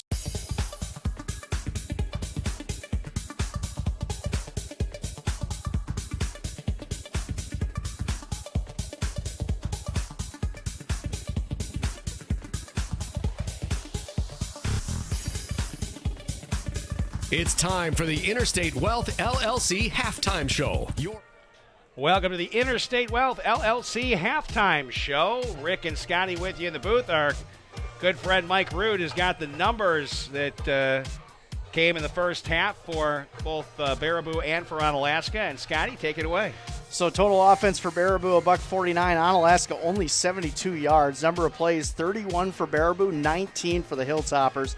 Something to look at as this game goes on. Of course, the score is 14-7. Luna Larson, of course, had that punt blocked by Cy Smith for the touchdown. Luna Larson on the touchdown from the fumble that he picked up for the score, and Aiden Larson on a 13-yard strike to, of course, Mr. Michael Skemp for 13 yards, which leads to our score. Overall stats, Luna Larson 6 for 8, 78 yards passing on the ground, 12 for 53, only 4.4 yards a carry. So credit to the Onalaska defense. They're really shutting him down so far in this game. Aiden Larson, 4 for 7, 43 yards and a touchdown. Sean Gillis, 3 rushes, 21 yards, 7 yards a clip. Maybe see a little bit more of him in the second half. For receiving, Riley Y for Baraboo, 2 catches for 42 yards. Brady Henry, 4 for 36 for Onalaska. Michael Skemp, 2 for 35, 17.5 average and a touchdown. Nicky Odom, 2 catches for 8 yards. And looking at seeing if there was any defensive stats I could pick up on here, but really shaking his head no to that. Yeah, one, really we're overall lucky to though, get what he gives us. I appreciate that, Mike. But really, what we've seen so far is Onalaska really controlling Baraboo's offense. I think so far, and that's been the difference so far in this game. As Baraboo has 31 plays, Onalaska's 19. So give credit to the defense for the Hilltoppers. Absolutely. In that first half. What did we learn? We learned that Nicky Odom can run over 100 yards on one play. Yes. But not get a touchdown. We learned that. Yes. And he's super fast. And we also learned that Sean Gillis better get the football a little bit more in the second half because he can run the football. He's got some power. He showed it. And we also learned that Luna Larson's human. That he can be stopped. Yes. His running game can be stopped. But you watch, he's going to come out hard right off the bat. It's going to be a good second half. You don't want to miss any of it. Thank you, Mike Rood. Yeah. Appreciate it, sir. Scores, Rick. I got some scores. It is. Let's get the scores, and then we'll take a break and get back for the second half action. All right. Mauston 32-22 over Toma at the half. Logan 7-0. This is a real score. Logan only up 7-zip over Eau Claire Memorial. Menominee 14-6 over River Falls at the half. Aquinas 36-0 over Prairie du Chien at the half. Luther up 13-0 on Blair Taylor. That's kind of a surprising score right there. Blair Taylor is a heavy favorite in Division 5/6 this year to be a state perennial favorite in that area. So a little surprising score. And then West Salem 21-0 over GET. Of course, GET so many changes this year. Yeah, and no more Steppenhagen. He's retired, and it's time for a new coach and a new system, and it'll be interesting to see how that all begins to grow. But to start out and play West Salem with a good defense, and they do have a good defense. Yeah. I think this MVC is going to be a very tight ship all the way down to the end. I think it's going to be very, very good. And don't count Holman out just because they got slapped around by Chippewa Falls, because Chippewa Falls is really that good. They are, and Holman's got a really big contingent. They have probably the most kids they've ever had going out for football. And, man, look out for Central this year. I mean, they're going to be fun to watch, and they showed it yesterday. They are an interesting team. They played a team that isn't very good, but you're right. They are going to be definitely a contender. And you got to look at River Falls. Obviously, that they always seem to have a pretty decent team and good numbers. And I think West Salem going to be in the hunt for it as well. Yep. Logan's defense is really good. Do they have the offense to get it done? I don't know. We'll have to see. It's going to be an interesting season. This is the first night, and the Hilltoppers are up 14-7. We'll be back with second half action coming up in just a moment here on the Coulee Region Sports Network. Life is full of transitions. You may be transitioning from the education system to the workforce. You may be moving from a single life to a life filled with family. But there may be no bigger transition for us than that of moving out of the workforce and into retirement. Brent Peterson at Interstate Wealth has been helping those in the Coulee region and surrounding communities successfully make that transition since 2006. Brent's mission is to provide sound, professional advice in a manner that eliminates confusion, provides clarity, and promotes fellowship. Being an independent financial advisor, Brent has the flexibility and the freedom to design a plan that truly fits your best interests, thus fulfilling his fiduciary responsibilities. Whether you need investment advice, portfolio management help, life insurance needs, or have Social Security questions, give Brent a call at 608-790-9925. Interstate Wealth, your road to success starts here. Investment advisory services offered by Virtue Capital Management, LLC, VCM. VCM is a registered investment advisor.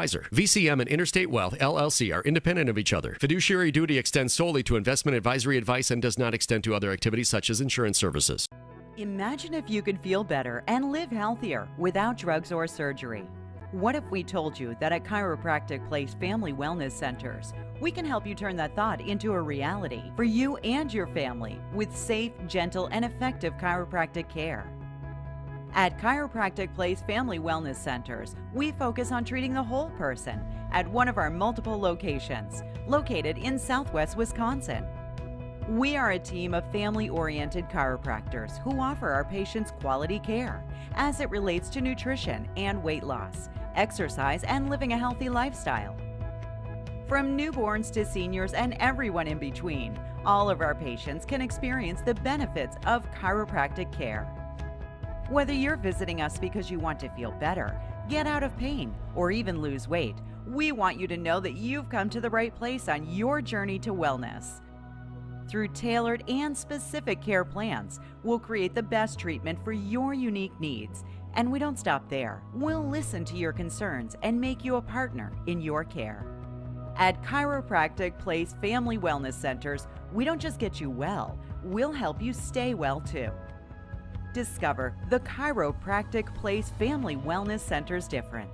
Boldly mixed mad flavors is what you'll find at BA Burrito Company on Copeland Avenue in La Crosse. Make your gathering pop with BA Catering, the loaded taco bar, nacho bar, and breakfast bar. If it's a great lunch special you're looking for, look no further. 3 BA tacos and a fountain drink for just $6.49 from 11 to 2 p.m. Get chippy at BA with the August F-Bomb, the Walking Taco Burrito. All your favorite fillings with your choice of nacho cheese, plain corn, or chili cheese chips. Get your boldly mixed mad flavors from BA Burrito delivered right to your door with the Eat Street app or order online for pickup at baburritoco.com. At Ultra, we believe in financial health and that good habits start early. Learning how to save and spend responsibly can make a big difference in a child's life and yours. Give your child the independence they want with Ultra's Live Your Life Spend account. It's a free account designed for money-savvy teens and young adults with all the extra features you'll love. No minimum balance and no monthly fees. Free online and mobile banking, plus cashback debit card rewards. Ultra Federal Credit Union, helping you live your best life. Coulee Golf Bowl is the #1 recreation facility in Onalaska, but it's also a perfect place to watch the big game or stop in after a hard day's work to unwind with great food and drinks. Coulee Golf Bowl has you covered with an extensive menu, including great choices from apps to entrees and mouth-watering daily specials like burgers, tacos, prime rib, tenderloin tips, shrimp, fish, and roasted chicken are just a few of the daily specials. Coulee Golf Bowl Sports Bar and Grill. Visit them online at CooleyGB.com and sign up for their E-Club to get special offers and promotions.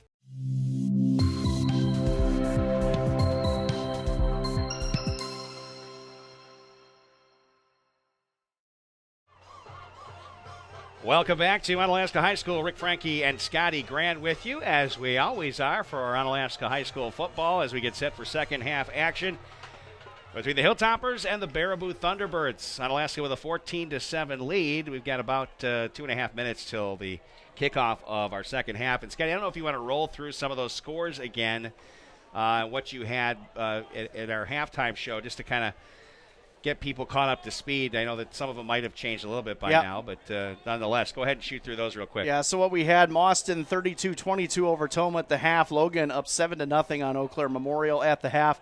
Menominee 14-6 over River Falls. Aquinas 36-0 over Prairie du Chien. Luther 13-0 over Blair Taylor, and West Salem up 21-0 on GET at the half. There you go. Those are the scores. Of course, we'll have Stan Evans joining us again on the field in our second half. You're going to do that, right, Stan? What? You're going to go down for the second half, right? Go down a little bit. Okay, yeah, there's no rush. You don't have to go down there now, but we'll talk to Stan, kind of get his vibe of what he hears from the Onalaska sideline, and I think this is going to be a real battle here in the second half. You get ready, because the first half, the Hilltoppers did a great job stopping Luna Larson. And the touchdown run that he had, which is the lone score for Baraboo, that was a mistake play. It was a bad snap. The ball went past him to the left. He goes back to get it, and he sees that nobody's there to get him. I saw Nickram was kind of looking at him, and he didn't chase him down. And then, boy, there was a coast right up the sideline and into the end zone for a 6-yard touchdown. Yeah, and Onalaska, they deferred, so they're going to get the ball right away here in the second half. I think that drive is going to be critical for them for tempo. I really felt like some of the tempo here and there, they would get going, they'd sputter a little bit, they'd get going, they'd sputter a little bit. And, again, you got a young offensive line that's going to happen. So you got to get them reps, you got to get them comfortable. And I think, we'll have to see if that progresses as this game goes on. But, man, Sean Gillis, when he gets the ball in his hands, man, give that guy the ball. That guy can run. I mean, I want to see a little bit more of him in the second half for sure. And you heard Coach Yashinsky at the half. He said, hey, I think our defense was tired. I mean, they were out there for so long at the beginning of this game. The Hilltoppers didn't have an offensive play, I think, until, 8 minutes deep into the game? Yeah, and I mean, the defense is going to be loving this right now. They get to rest for a little bit and, get back out there and see if they can continue what's been a masterful job so far by them on that side of the ball against a really good Baraboo team that can run the football. That's absolutely the hope. All right, we're going to take another quick break here. We'll be back with more high school football on the Coulee Region Sports Network. It's Slumberland's anniversary sale, but you get the gifts. Get a complimentary 4-night hotel stay at over 400 great hotels, plus an extra 20% off when you spend $3,000 or more. You get more nights and more savings the more you spend. Get a 2-night hotel stay plus an extra 10% off when you spend just $1,000. So go ahead, get that new furniture and the trip. Well, hello, Slumberland. Buy more, save more, and get the trip. Now at Slumberland. Rick Frankie, Scotty Grand back with you from Onalaska High School. Also thanks to Jeff Ross, who is with us on camera. Stan Evans on the sidelines helping us with getting the coach on, and we'll chat with him from time to time. I'd like to thank again some of our great sponsors, Waste Management, always working for a sustainable tomorrow. Also thanks to Angelini's Pizzeria and Ristorante. You're invited to taste the difference at Angelini's. Also thanks to Ultra Federal Credit Union, helping you live your best life. And Slumberland Furniture. Design your way at Slumberland Furniture. Also thanks to Gino's Chicago Beef and Hot Dogs. Chicago food with attitude. It can't be Chicago food without the attitude. That's right. All right, so here we go. You hear Goody. Third quarter about set to begin as Baraboo set to kick off. Watch for an onside Yeah, it's kick. very possible. I'm not sure if Coach Turkington is the kind to like to try that, but I know Coach Yashinsky is. Yes. I've seen that many times. Yes, we have. Yes, we have. Got Nikki Odom, Maddie Burnett back deep. Riley Y with the kick. It is an end over end. Picked up by the Hilltopper. Sean Gillis has a hole. Here he goes down the left side. One man to beat. Riley Y makes the stick. Nice tackle by Riley Y. Saving that. Return by Sean Gillis. Special teams have been super tonight for the Hilltoppers. Yeah, it's been a big difference, obviously, in the score of this ball game, and obviously the start of this second half. And Gillis doing a good job picking that ball up, and no hesitation, just goes right up the field, had a seam, and got to give credit to Y. That was a good tackle right there. You're talking another 7 points for the Hilltoppers. Y, he did make a nice stop. So Hilltoppers with great field position here in the third quarter. More corniness to come. Just 7 seconds ticked on that return. Wind kicking up just a little bit, which I like. Feels good. Gillis in the backfield.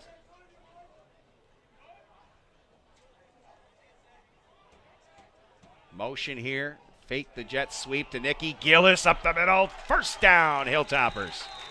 That's the danger of Nicky Odom. I mean, you run that fake jet sweep, and Gillis has shown in this ball game he's very effective running the football, and I think you're going to see a lot more of that as this game progresses.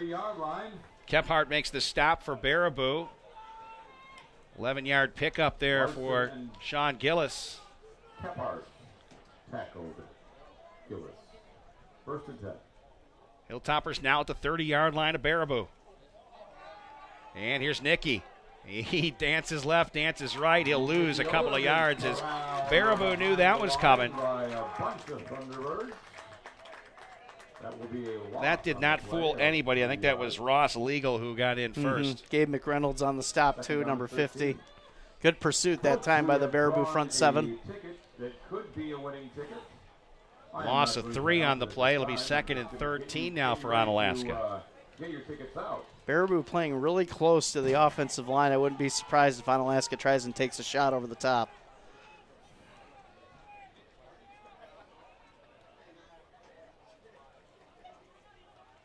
Larson to throw. He's in the pocket, sees some pressure. Flushed out, throws, goes to his knees, hits his receiver. And a nice opportunity here for the Hilltoppers as they pick up the first down as it's connected to Adam Skifton, who was in on for that trick play where he threw the football. This time he catches his first ball of the game. Yeah, good job by Larson to keep his feet that time and get that ball out to Skifton, who does a great job after the catch, picking up some extra yards for the Hilltoppers here. Just yet another talented Skifton athlete. Russ has got to be proud. Noah, Cody, now Adam.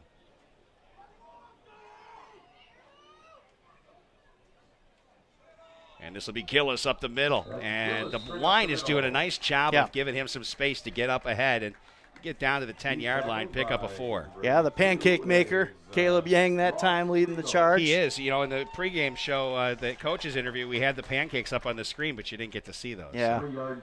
Trying to find a way to change that Mentos Fresh Maker song into a pancake maker. All right. Are you going to do one? You haven't done a song for us in a while. I know. I think I could pull it off.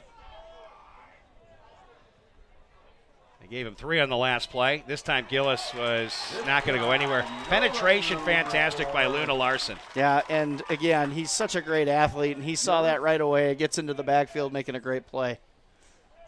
Pika comes back to the sideline. Adam Skifton will check in now for the Hilltoppers, and it looks like they're going to roll trips left. Skifton, slot receiver, with Burnett and Skemp.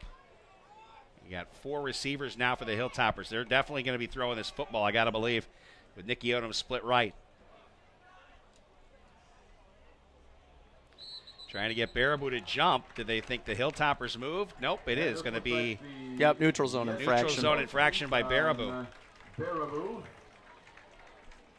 want to say number 12, Evan Kephart that time, was jumping in and out. Kephart's been busy on defense. He has. Kephart is not a guy who was penciled in as a starter on defense, but he's been getting a lot of time out there. 3rd and 6 now. Aiden Larson hits his receiver, Nicky, and he's in the end zone for a touchdown. How about that, folks? 9-yard touchdown pass, Aiden Larson to Nicky Odom, and it is a Hilltopper lead, increasing to 20-7. And a good read that time by Aiden, as he knew he had Nicky coming inside on that slant route. Nicky, again, showing them quick feet, cuts on a dime, made that look easy, did Onalaska, and a great first drive in the second half for the Hilltoppers. Man, Baraboo's got a little mountain to climb here, Rick. You're using a little Stanism there. I did. Yeah? I did. Cutting on dimes. Well, I mean, he doesn't have a trademark, so I guess I can use it. He can. Here's Ben Foss looking to go 3 for 3. Kick is up, and kick is good. So the Hilltoppers now with a 21-7 lead here with 8:59 left in the third quarter. There's the moon here on the Cooley Region Sports Network. It's raining again. You're trying to sleep upstairs, but you're thinking about what's going on down here. How is your sump pump doing? Is it still running? What will you find in the basement? At Every Plumbing, we want you to sleep with confidence during the heaviest of rains. Our double sump pump with controller system will give you that confidence. It minimizes wear and tear on pumps, and if one fails, there's always a backup. Call Every Plumbing today for a free estimate. Rick and Scotty back with you from Onalaska High School. Hilltoppers get on the board with a 9-yard touchdown pass. Aiden Larson to Nicky Odom. That's the first time they've hooked up for a touchdown. Yeah, and a lot of Sean Gillis, special teams, running the football, really helped set that up for Onalaska. You're going to see a little bit more of that run-pass balance, I think, from the Hilltoppers in the second half, as Gillis has shown that he's pretty tough between the tackles. So the Hilltoppers with a special teams touchdown on a block punt by Cy Smith. That was the first score. Then it was a touchdown pass to Michael Skemp from Aiden Larson, and then they connect again. This time it's a pass to Nicky Odom. So 2 touchdown passes for Aiden Larson to 2 different receivers. Kick comes to Riley Y at the 5. Riley Y slowly steps up, gets around 1 tackle, and then pulled down at the 21-yard line. Nice job on kick coverage by the Hilltoppers. Yeah, Aiden Summerfield that time with a great tackle. By Aiden Summerfield. Yeah, Onalaska's special teams, Rick, we just alluded to it. They have been, quote, special in this game. I mean, the block punt, that run by Gillis, I think, they're staying in their lanes, not making a lot of mistakes on kick coverage. You've seen that right there. I mean, Baraboo really hasn't been able to form anything anytime they've gotten the football, 4 kick returns. So, I mean, great job overall by the defense and special teams by the Hilltoppers so far in this one. Up 21-7 here in the third quarter, 8:52 to play.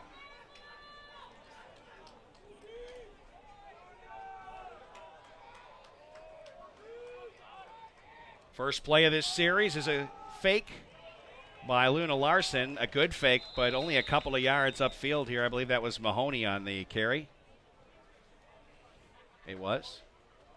Yeah, Donovan Olson got him first that time. Tackled by Pika. Pika and Summerfeld. A gain of 3. Second down. So a 3-yard pickup there on the run by Mahoney. And Mahoney last year, 207 yards and 4 touchdowns, couple of catches. Mm-hmm.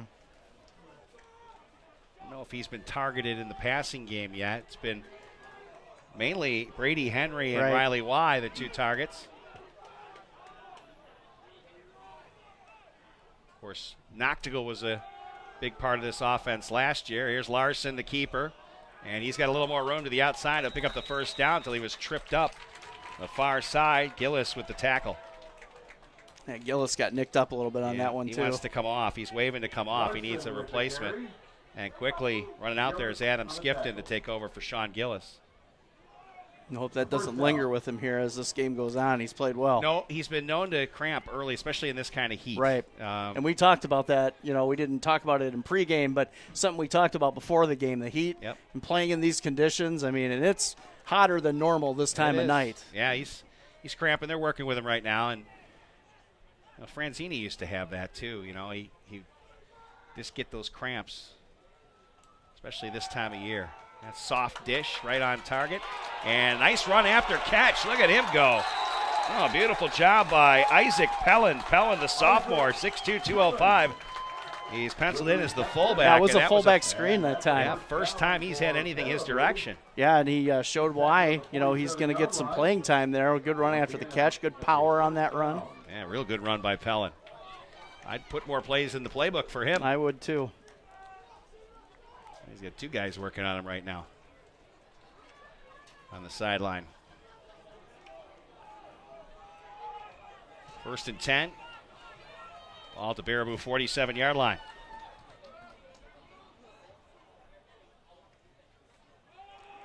That's Mahoney. Follows the left tackle and gets across midfield into Onalaska territory, a pickup of 6. Mahoney. Yeah, Baraboo starting to get a little bit more rhythm. Hayden Bauer that time, the left tackle, like you alluded to, with a good seal block on the outside to set that up. Was just going to say that. You notice big 77, 6'2", 312. You get behind him and he can clear out some space. So you can rip those tickets up. Only a junior. Yeah.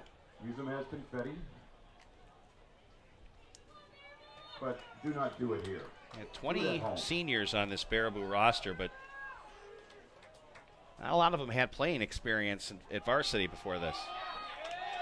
And that's going to be another nice run here by Mahoney as he takes it in across the 40 to the 38-yard line, and that'll move the chains again. Baraboo's starting to pick up the pace. And again, that Larson effect, because you're so keyed in on what he's doing with the football that sometimes the football's already in Mahoney's hands and you're too late. And that time Mahoney had a good little 5-yard burst right up before he even got touched. Well, Coach Yashinsky and Coach Bushman and the staff, they wanted to make Luna Larson do other things than run the football, and that's what they're doing. But now they're having some success with it.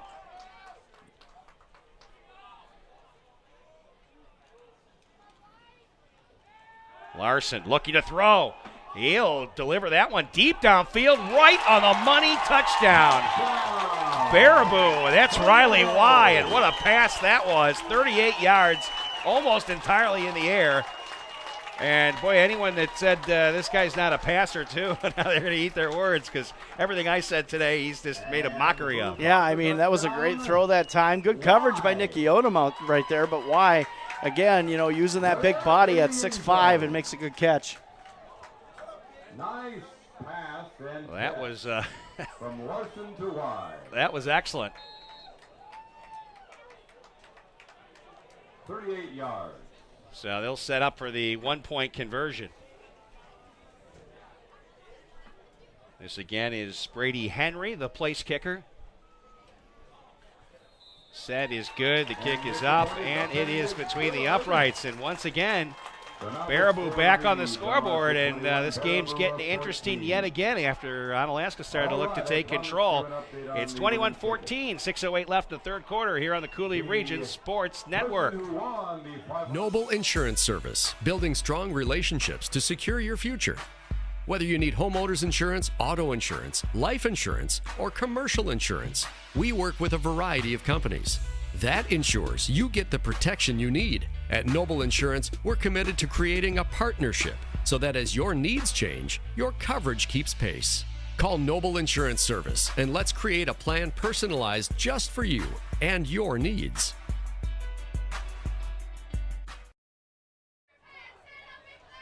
So the Baraboo Thunderbirds answer, and a big pass from Luna Larson connecting with Riley Y, and they did that a couple of times last year. In fact, I believe they hit each other 5 times, and this time it was a nice 39-yard pass in the air. Really, he caught it in the end zone. Yeah, and using his height, obviously. I mean, said he was 6'5". He's probably not 6'5", probably like 6'1", 6'2", but still using that body to really control that. And Nicky with good coverage, you just couldn't get back there in time.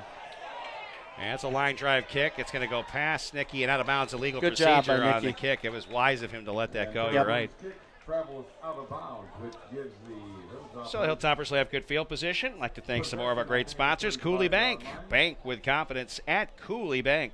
Also thanks to Cooley Golf Bowl Bar and Grill, #1 recreational facility in Onalaska. And Amy Lawrence, Gerard Heschler Real Estate. Amy Lawrence, your premier real estate agent in the Driftless region.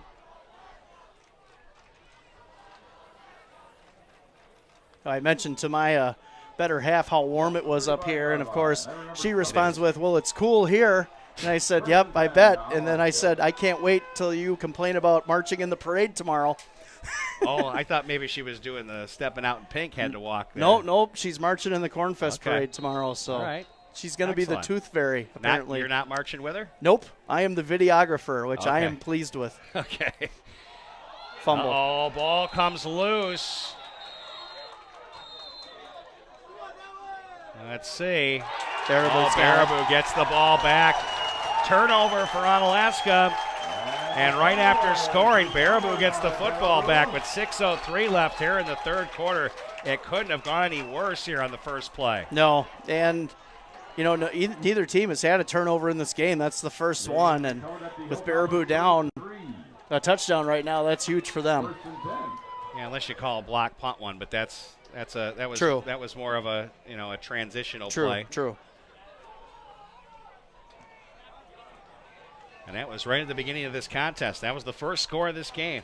Cy Smith's block, punt, and recovery. And now Baraboo in Onalaska territory at the 33-yard line. And Luna Larson with space gets around one tackle. Luna up the left sideline, and he'll get knocked out of bounds. A leg chop there by Adam Skifton. Yeah, Larson coming up lame on that one, too. Well, Skifton, he took the legs out. He knew that's where you had to hit him, and a good play by Adam Skifton there. But it's sitting pretty for this Baraboo offense, looking to tie this football game up here in the third quarter. They've got the momentum right now. I mean, the way that their offense marched down the field on that last drive. Well, keep an eye on Larson here. He's not coming out, but he's definitely favoring that left leg. And he's still in there. He's got Mahoney to his right. He's thrown a touchdown pass in this game. It'll be Mahoney cutting to the left side. Hilltoppers see it. Can they stop him? They do. Eventually Ben Foss in the area along with, I think it was John Nickram, who also was in on the stop for the Hilltoppers. Another good play by Aiden Sommerfeld, though, to read that and kind of disrupt what they were doing with Mahoney trying to get outside. The linebackers for the Hilltoppers have done a really good job in this ball game.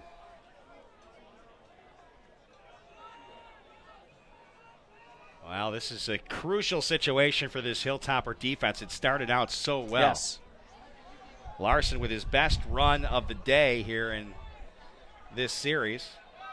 I think that was his longest one. 2nd and 9.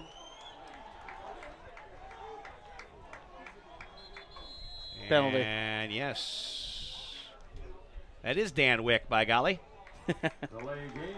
Delay a game. That'll back up Baraboo here. Second down and 14.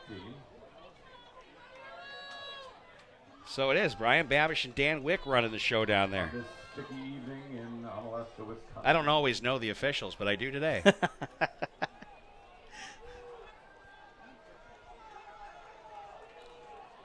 Second and 14 now for Baraboo. 4:50 left, third quarter. Hilltoppers up 21-14. We knew it was going to be a good game. There's a high snap. Larson able to gain control of it. Chase down. He'll throw. Tipped. Ball up. Oh, almost intercepted. A golden opportunity. Matty Burnett had a chance at it, and it went right through his hands. That's one you want to have back for sure. Larson forced that throw and on that side of the field, tipped up. Basic tip drill. Burnett just dropped it. He had it in his hands. Good camera work by Jeff Ross there. Was able to follow that. Always good camera work by Jeff Ross. Jeff is very good at what he does. He is. He's been a little quick today, though. A little fast in his motion, but yeah, very, very. He always is very good. He's quick to tell us no not to ride in the car either. How many broadcasters talk about their cameraman like we do? Yeah, not too many. Because we appreciate. That's right. He doesn't like to ride with us, though. When we go to McFarland, he's he won't quick go to with tell us. us no. Yeah. It's no part of that.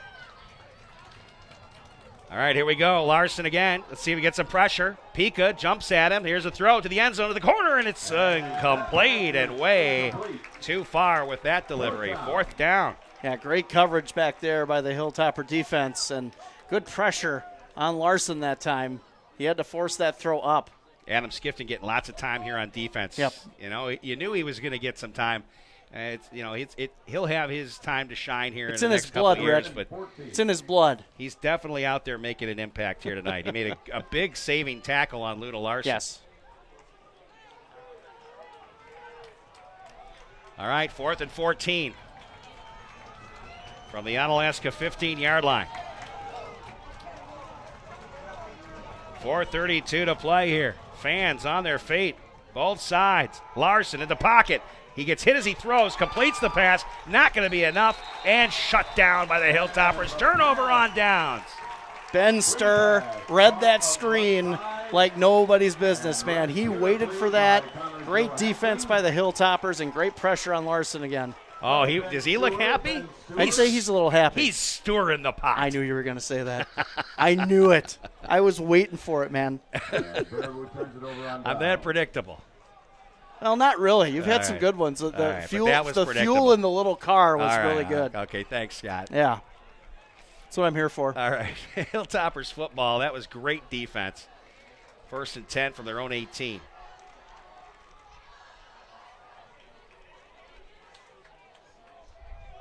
Couple of movements here, shifting on defense. And here's the first carry up the middle, and that's going to be the first one of the game for Robert Bonner. Bonner, the 6', 241-pound junior. Yeah, Gillis still down there trying to get that foot right. So we'll probably see a little bit of Bonner here and Nickram. Bonner and Nickram correct. Second down. 2nd and 2 is an 8-yard pickup. Nice throw by Aiden to Nicky, and that'll be enough for a first down. Hilltoppers move the chains.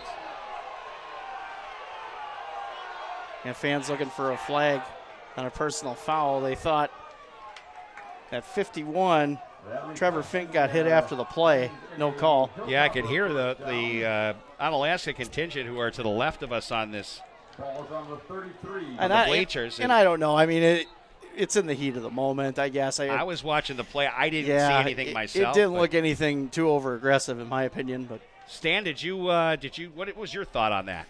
I thought it should have been a personal foul. Personal foul, says Stan. Yeah, I mean, you're a little closer to it. I was not watching what happened after the whistle. That's a nice run, though, as the Hilltoppers take it up to the 40-yard line. There was just basically some extracurricular activity that shouldn't have been done, because that's what gets the tempers going during the game. Yeah, that's true. The Hilltoppers now with a 2nd and 4. It'll be a short 4. Larson with the running play on the last one. Larson gets flushed out of the pocket and throws that one away. Smart to get rid of that football. Yes. That's one of the things, if you have a question, what is Aiden Larson getting better at? And that is making the decision to get that ball out and away. Throw an incomplete pass. Knowing Not where a his bad guys idea. are, too. That's the biggest thing. I mean, as a young quarterback, knowing where everybody's at. And he knew Skifton was in the vicinity of the football where he threw it. And Stan, you've watched Aiden for a while, too. And isn't that one of the things that you think he's improved? I think he's become far more superior, being able to read the defense, too. Yeah, I would agree. And a good leader. Here we go. That's a handoff up the middle. Can they drag him far enough for the first down? It looks like they're going to be close. Stan says move the chains. Let's see. I think he's going to be a little short. Nickram gets the Hilltopper. That was a nice run by Nickram, and that is a first down. And right to the line of scrimmage. Ryan Legal, I love that. Defender that made the stop. First down, Hilltoppers, 2:57 left, third quarter. They're up 21-14 and moving the football now. Should have been encroachment. Yeah, it looked like they jumped across. Here's Nickram trying to drag tacklers. Hey, he makes a couple of yards there. You know, Jonathan gets out of the block a little bit slow, but he does have the power to drag some people. Yeah, I think we're going to have a – yeah, I think number 12 is for Baraboo. That's Kephart. We've talked about him a couple times. Looks like he dug his ankle into the ground that time and twisted it pretty good. Yes, that's right. Yeah, they're going to take a timeout. We should keep it right here, though. And obviously, I was talking about Big Al's and that pizza that I ordered the other day, and I know that they've always got all kinds of great specials over there at Big Al's in historic downtown La Crosse. Yeah, and on Monday it's a 16-inch specialty and build your own 2-topping pizzas for $20. Dine in to go and delivery are okay with that special, so you can do any of the 3. And then on Sundays, a free order. And for football, Rick, you got to look forward to this now. We got to be thinking ahead, planning ahead. It's time, all right? Okay. Free order of garlic cheese bread or garlic bread, man, with a 2-topping pizza purchase. So that's a pretty good deal right there. Lots of good deals. And I know Tim Ebner approves those cheesy dippers. He likes cheesy dippers. It's a Tim Ebner special. There's no doubt about that. He's probably calling up Eat Street and ordering them right now. Ahead. I'm quite certain. 2 weeks from now. 2:33 to play. Nice to see Kephart be able to get off on his own along with the trainer and He's come had back a great game tonight. To the sideline there for the Baraboo Thunderbirds. Second down, 8 yards to go here for the Hilltoppers. Got a 7-point lead. Larson to throw, flushed out of the pocket, throws towards the sideline, and he threw that one away. He had Nicky in the area, so it was wise again to just get rid of it. But it's now going to be a 3rd and 8, which is a little bit of a tougher situation. Yeah, Baraboo keeps loading up that left side of the line on their blitzes consistently. I wouldn't be surprised if Onalaska exploits that with maybe an extra seam receiver there on an easy, maybe 5-10-yard slant or a quick post in that area. They're trying to avoid Sam Wallace. Larson again. Ooh, he gets tripped and throws it as he's falling down. Nicky makes the catch, unless he dropped it. We'll see if they say incomplete. They did, yep. Wow, that was some danger, Will Robinson, right there it for was. Aiden Larson, and he got rid of it, right? He saw where Nicky was, and Nicky dove back, almost able to make the catch, but nonetheless, it's better that he didn't because it would have been a loss on the play. Punt. Yep, that's going to bring out the punt unit, and again, not turning the ball over there. Turnover on downs, you can accept it. You get the punt, get the ball down. If you turn it over there, it's great field position for Baraboo. Just Onalaska's offense just seems to get going, and then they just sputter out. It just seems they have a rhythm, and then it's just a couple of things here and there, and they just sputter back out again. And, we have a little ways to go in this season, but what are they doing here? I don't know. I'm confused on what this is here. Right? Hey, tried to drive him off, and I there's a flag thrown here. Let's see if it was movement on Onalaska or not. Yeah, it was. No, well, yeah, it's on Onalaska. Illegal procedure on the Hilltoppers. Looked like they were trying to run some kind of RPO type pass out of that, Rick. I have not seen it. Stan, have you seen that one before?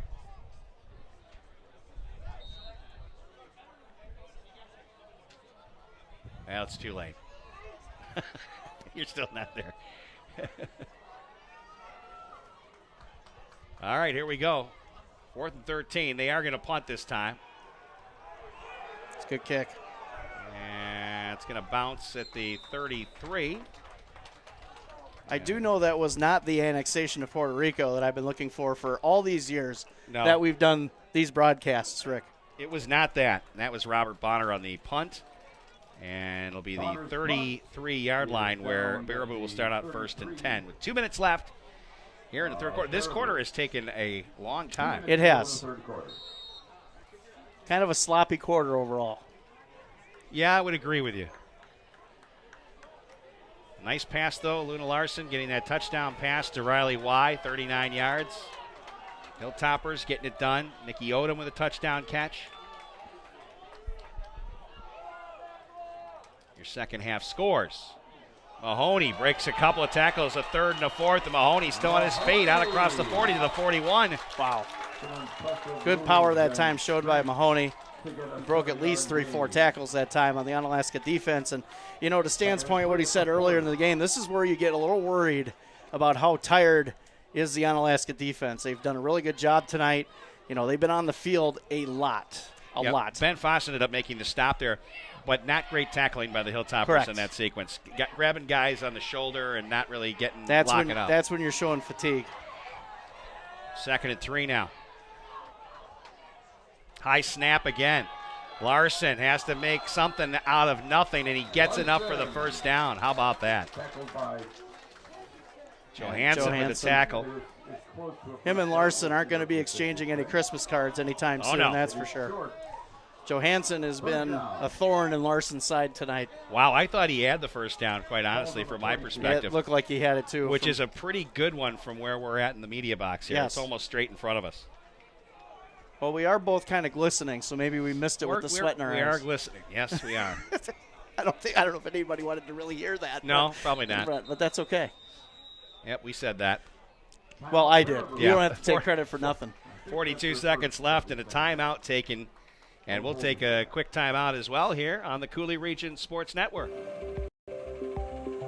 At Hilltopper Refuse and Recycling, we've been serving the Coulee region for over 35 years, so we know what it takes to meet all your waste and recycling needs.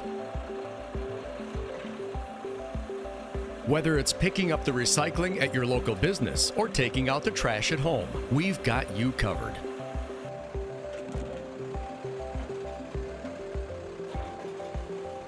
At Hilltopper Refuse and Recycling, we're at your disposal.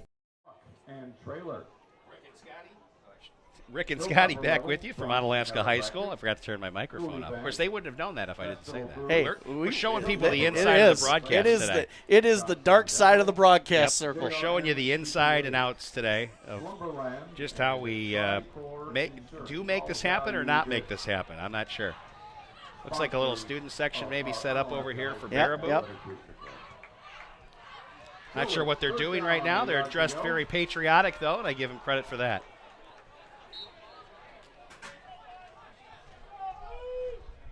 Third and 1 now for Baraboo.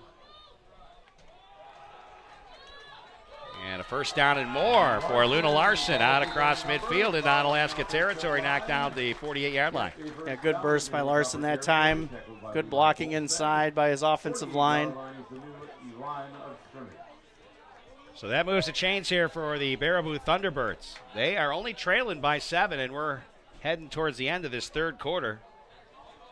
I think we're going to have ourselves a fantastic finish. I think you're right. John Papadopoulos does a whole post-game show thing. He'll have coaches reporting in the scores and highlights, and he'll be recapping this game as well on ESPN Radio 105.5. Check it out.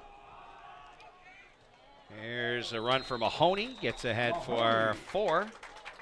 I have to say, John does a good job with his coverage in the area for high school football. I think I get more information from him other than my own personal scouting than any other broadcast in this area for high school sports. I would agree with you. We're going to take a quick break here. Be back with more high school football fourth quarter coming up on the Cooley Region Sports Network. Cooley Golf Bowl is the #1 recreation facility in Onalaska, but it's also a perfect place to watch the big game or stop in after a hard day's work to unwind with great food and drinks. Cooley Golf Bowl has you covered with an extensive menu including great choices from apps to entrees and mouth-watering daily specials like burgers, tacos, prime rib, tenderloin tips, shrimp, fish, and roasted chicken are just a few of the daily specials. Cooley Golf Bowl Sports Bar and Grill. Visit them online at CooleyGB.com and sign up for their Eat. It's Slumberland's anniversary sale, but you get the gifts. Get a complimentary 4-night hotel stay at over 400 great hotels.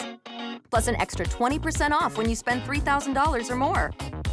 You get more nights and more savings the more you spend. Get a 2-night hotel stay plus an extra 10% off when you spend just $1,000. So go ahead, get that new furniture and the trip. Well, hello, Slumberland. Buy more, save more, and get the trip. Now at Slumberland. Welcome back to high school football. Fourth quarter coming up, Scotty. Yeah, lots going on right now, Rick. I tell you, the one thing that I think we've discussed is Onalaska defense has been on the field a lot. Right now, Baraboo has the momentum, and they're really taking advantage of their running attack at this point. Onalaska's got to get some stops here and find that second win because right now the Thunderbirds are looking to tie this one up. Second down and 6. Ball inside Onalaska territory. Baraboo looking to even the score. Larson looking downfield, sees pressure, throws a high lofting pass. It's short and almost caught, though, from his belly. That was intended for Brady Henry. Yeah, Matty Burnett that time watching the receiver the whole way, and good coverage by number 5. Third down, 6 yards to go. So you got a 3rd and 6. I have to say both quarterbacks really haven't had a ton of time in the pocket to throw the ball tonight. I think the only time is that touchdown that Larson had to skimp early in the game was really the only time that I've seen at least more than 5 seconds in the pocket for either quarterback. You're right. Both teams have had pressure on the quarterback. They've had to work extra hard tonight. Both quarterbacks doing a fantastic job. Here's Mahoney with a run, breaks through, hit. It's right up near the first down marker, and boy, did he get stuck hard right there. Was that Ben Foss coming up from the secondary? Yeah, I believe so. I think he's a yard short. I think it's not quite a yard, but he's short by just a little bit, which would make me think it's probably going to be another one of those Larson line plunges. It's fourth down.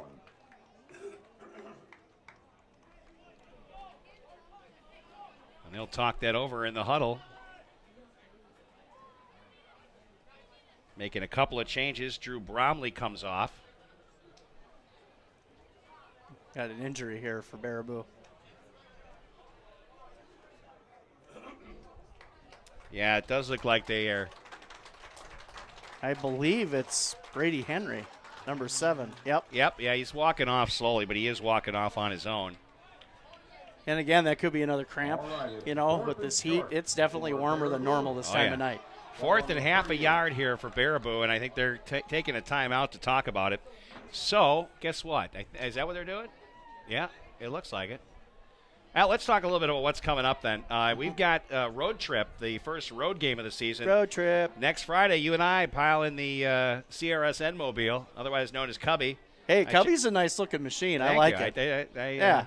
It's the Cub colors. I know the Cubs have been decimated. That's okay. Completely Rick, traded my team away. But you're still a true fan. The Bears plates are on it now, so it's still in the Bear mode, Cubs, Bears. But nonetheless, we'll get in the vehicle and drive 3 hours to McFarland next week. We'll have the game for you.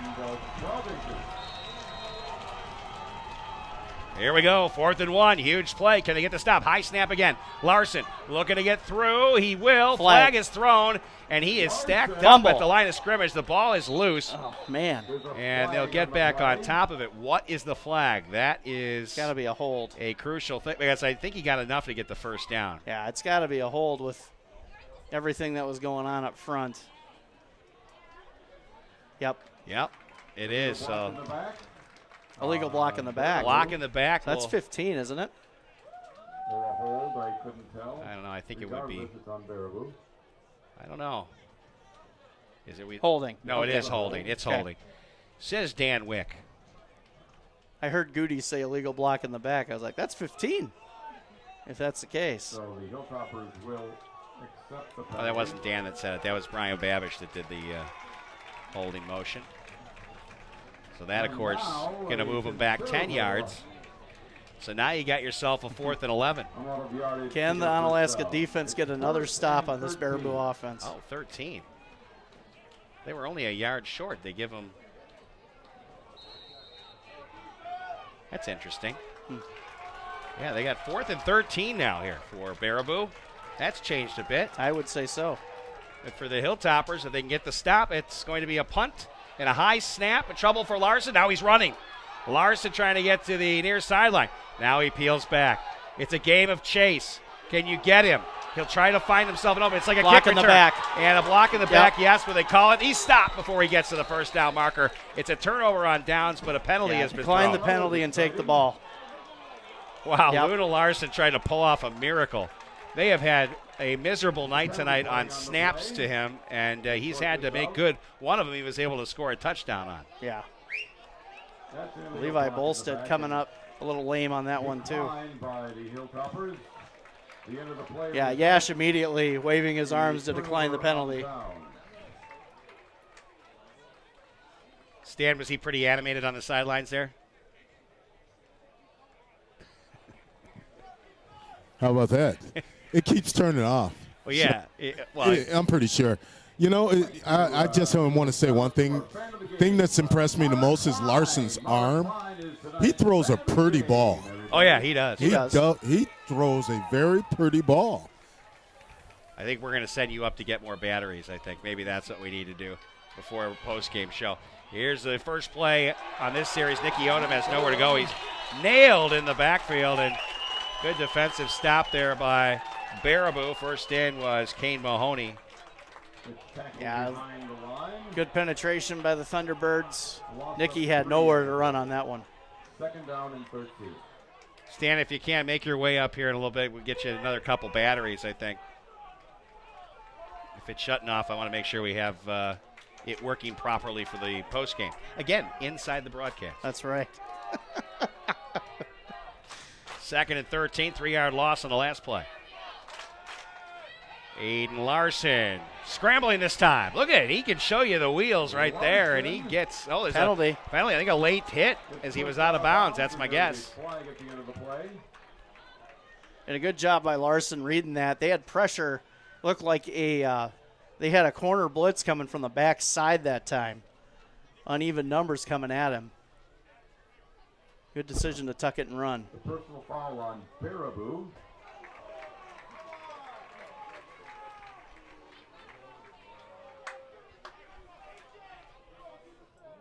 And that's a 15-yard penalty. Okay. Results in an Onalaska first down.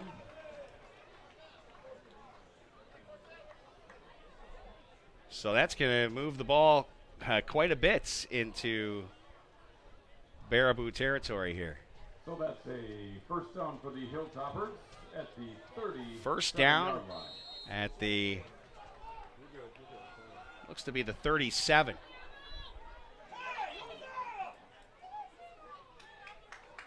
And Larson has trouble. He'll get sacked, but he hangs on to the football. Yeah, some confusion there on, I think they were trying to run a quick bubble screen to the inside. It looked like there was some confusion on what was being called there. Looked like Owen Nowak. Amongst his friends. It's 2nd down and 14.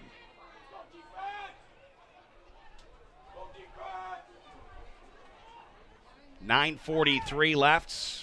Hilltoppers 2nd and 14. And that is going to be a very short carry by Jonathan Nickram. We'll give the tackle to a number we have not. And we got a 3rd down and 12 yards to go. With the tackle, it's now 3rd and 11. Probably weren't able to get in there, were you? We're trying to get batteries for the wireless mic. If we could just send Stan in the other studio, that's where the batteries are. Here's Aiden Larson scrambling to his right, and Larson will dive forward. That's not going to be enough for a 1st down, but further into Baraboo territory, pick up a 5 on the play. Gain to up 5 yards. Making it 4th and 6 now. Ball is on the 33. 8:45 and counting here, 4th quarter. Sam Pika comes off. Coming on is Ben Stewart. Also Adam Skifton coming to the sideline here quickly to get a play, I think. Baraboo fans want to delay a game here. I think there's some confusion by the Hilltoppers here on this play. Let's see if they're able to get it off. 4th and 6, they're going for it. And finally they throw the flag, and they're going to be penalized. So that gives them a little more room. I think they might try to punt them and pin them. And that could have been what they were trying to do all along too, Rick. Well, hopefully Stan was able to get into that other very jammed up it's a pretty room with there's a broadcaster. You think we're hot? I wonder how those guys are doing. Yeah. Well, I think one of them's down here. Though, right. So. Jim Langkamp, the activities director for Baraboo, running the camera for their NFHS feed. Here is Larson, hit as he throws, and it'll be incomplete, and it'll be a turnover on downs. Baraboo's football, great defensive stand. Yeah, both teams. I mean, the pressure on the quarterback tonight for both teams has been really a big difference in this football game right now. Larson didn't have a clean pocket again. Good penetration on the edge by Baraboo, and another turnover on downs. So Baraboo gets the stop. It's a huge one. 7:57 left here in the 4th quarter. Hilltoppers clinging to a 7-point lead. Defense, the name of this one. Baraboo has 2 timeouts. Hilltoppers have 3 timeouts. 7:57 left on the clock. Baraboo now with the football after the turnover on downs. Got Brady Henry split to the near side. He's been a target for Luna Larson. Larson to throw, steps in the pocket, fires over the middle, hits it to the fullback, and it's a 1st down. Baraboo, 2nd time today. That'll be down to the 42-yard line in Onalaska territory. A seam route that time to the fullback that we talked about earlier, number 80, Isaac Pelland. Yeah.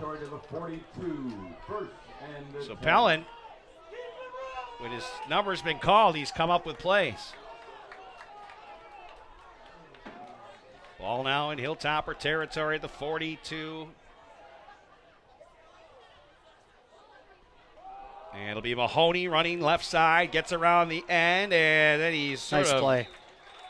Dropped like in a wrestling slam motion as he picked up 3 or 4 on the play. I didn't see who grabbed him. Was that Stewart? Yep. Gain of 3, 2nd and 7 at the 39. 2nd and 7, 3-yard pickup for Mahoney on the last play. Immediately following this game, it is your King Street Kitchen postgame show.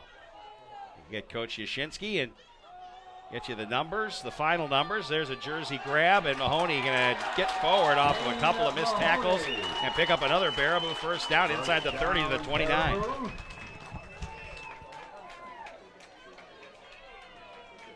29-yard line, the line of scrimmage. 6:48 left here in the fourth quarter, and Baraboo is making some noise here trying to tie this football game back up.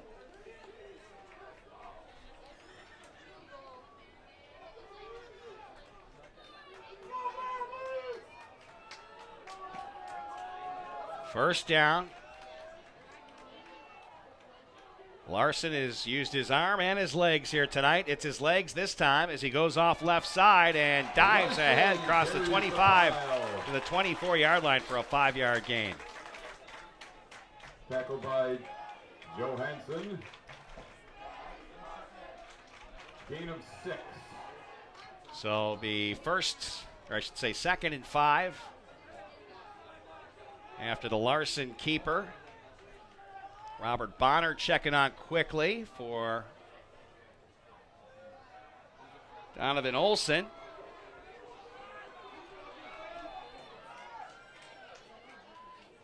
Gut check time for the Onalaska D.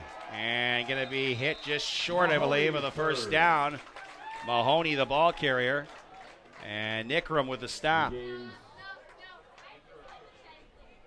4 yards. Going to be third down and a yard.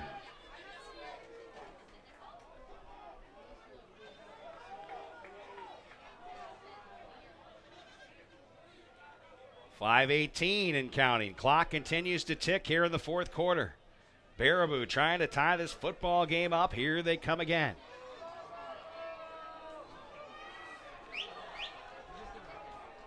Slow, methodical drive. Taking time off the clock. There's the throw to Riley Y. Can't get him down the first time, and he's eventually buried by the second hit. Great finish by Levi Bolstad. Bolstad makes the second hit and is able to knock Riley Y down. It's now a 4th and 3. First down and 3. And has the Eagle landed? I believe so. The Eagle has landed. There is 2 batteries inside that little I found clear it. tub. Good. Thank you, sir. Is that hard? No. Okay. Seemed like it took a lot of people to get it done. You're smiling. Hey, man, I'm not going to comment on it. All right, 4th and 3. Because you know what I'm thinking right now. Scotty was gone on a mission there for a little bit if you wondered where it. He sent a good man to do the right job. All right, excellent. Here we go, 4th and 3. Big play. Yep, Oh, good. Flea flicker. Here's Riley Y. Can he get loose? Hilltopper's trying to stop him. It's a stack up there at He got it. 19. I think he got enough yards. They're going to see where they spot this football, but boy, they are close. Riley Y doing everything he can. Oh, they're going to say he's short. Hilltoppers stopped it. The officials say Wow. didn't get there. Turnover on downs. What a play. Hilltoppers by the hair of their chins. Johansson again. Stepping up when he needs to. Oh, my goodness. That could have gone either direction based on the way I saw it. But Yeah, and let me rephrase that. He didn't make the stop, but he made the play go back inside, and that's what made the stop happen. yeah, they got to Y, and Y made a couple of nice moves, but not enough. It'll be 1st and 10 from the 20 for the Hilltoppers with 4:02 left here in the fourth quarter, up by 7. Crucial stop there. Larson looking. Now he'll continue to drop back in the pocket, and he'll throw it away. They're going to No receiver. Yep. They're not saying that Pica was an eligible receiver. He wasn't outside the tackle box either. He went back inside. Big grounding here on Aiden Larson.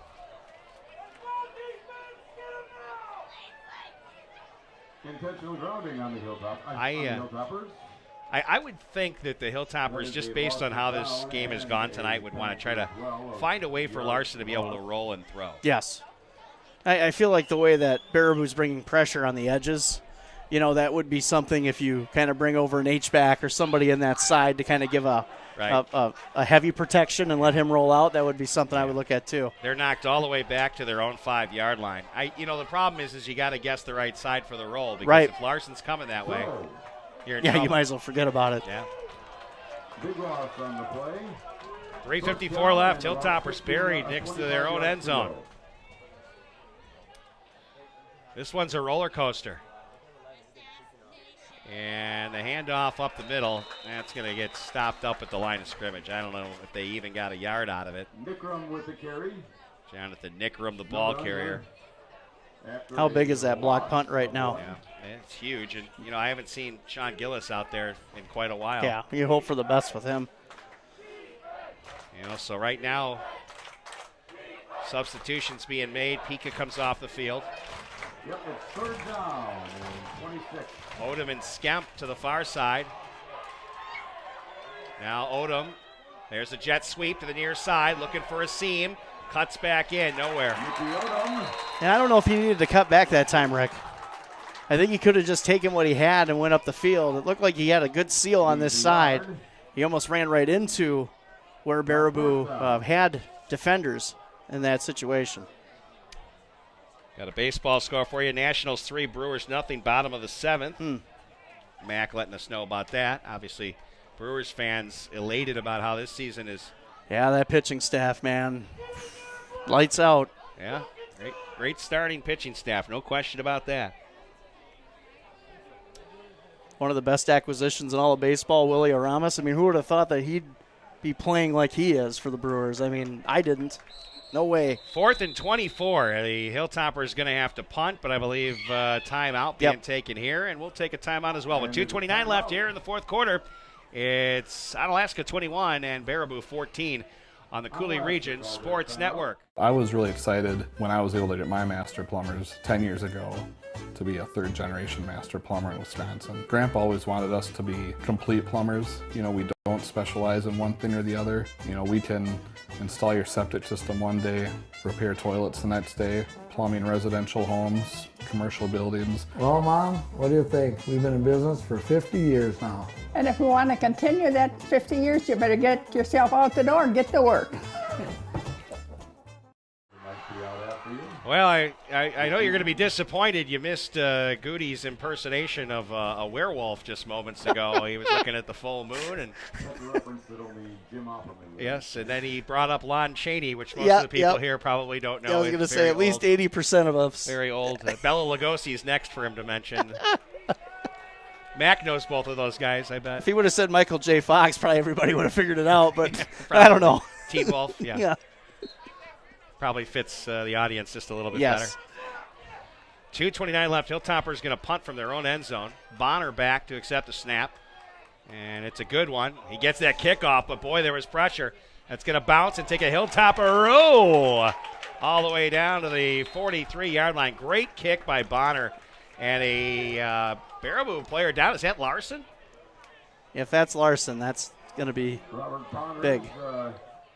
And he's on his back. The official is, and they're going to call a trainer out here. And I thought I saw 11, but I could be mistaken.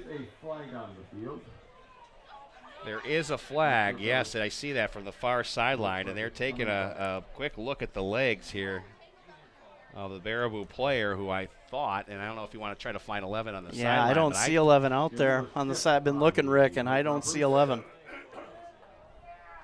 It is Larson. It is. Luna Larson down on his back. Trainers attending to him. And, boy, I hope this is just something very minor.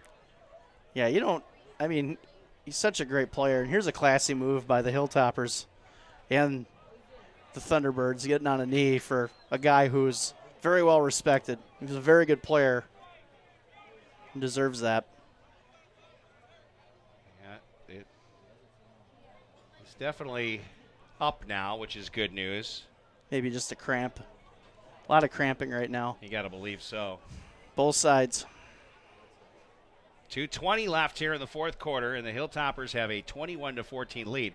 They had just punted the football, and it was a nice punt by Bonner. Got all the way into Baraboo's side of the field. That's good. And he's able to move on his own accord back to the sideline, but we'll see if he comes back into the football game. I think the penalty was on Onalaska. If that's the case, they can't move back any further. Right. They're just going to have to kick it again. My guess is to get the same results we just got, it's going to be tough. This is a big pressure situation for young Mr. Bonner. Still fourth down. Well, for Pika, too, as the long snapper, this is you can't make any mistakes here. Right.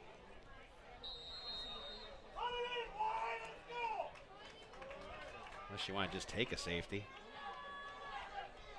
I don't think you want to do that either. And let's see if he gets space. He does. Nice kick by Bonner. To the right sideline, bounces, picked up by Baraboo. Get through one tackle attempt up to the 35. Nice.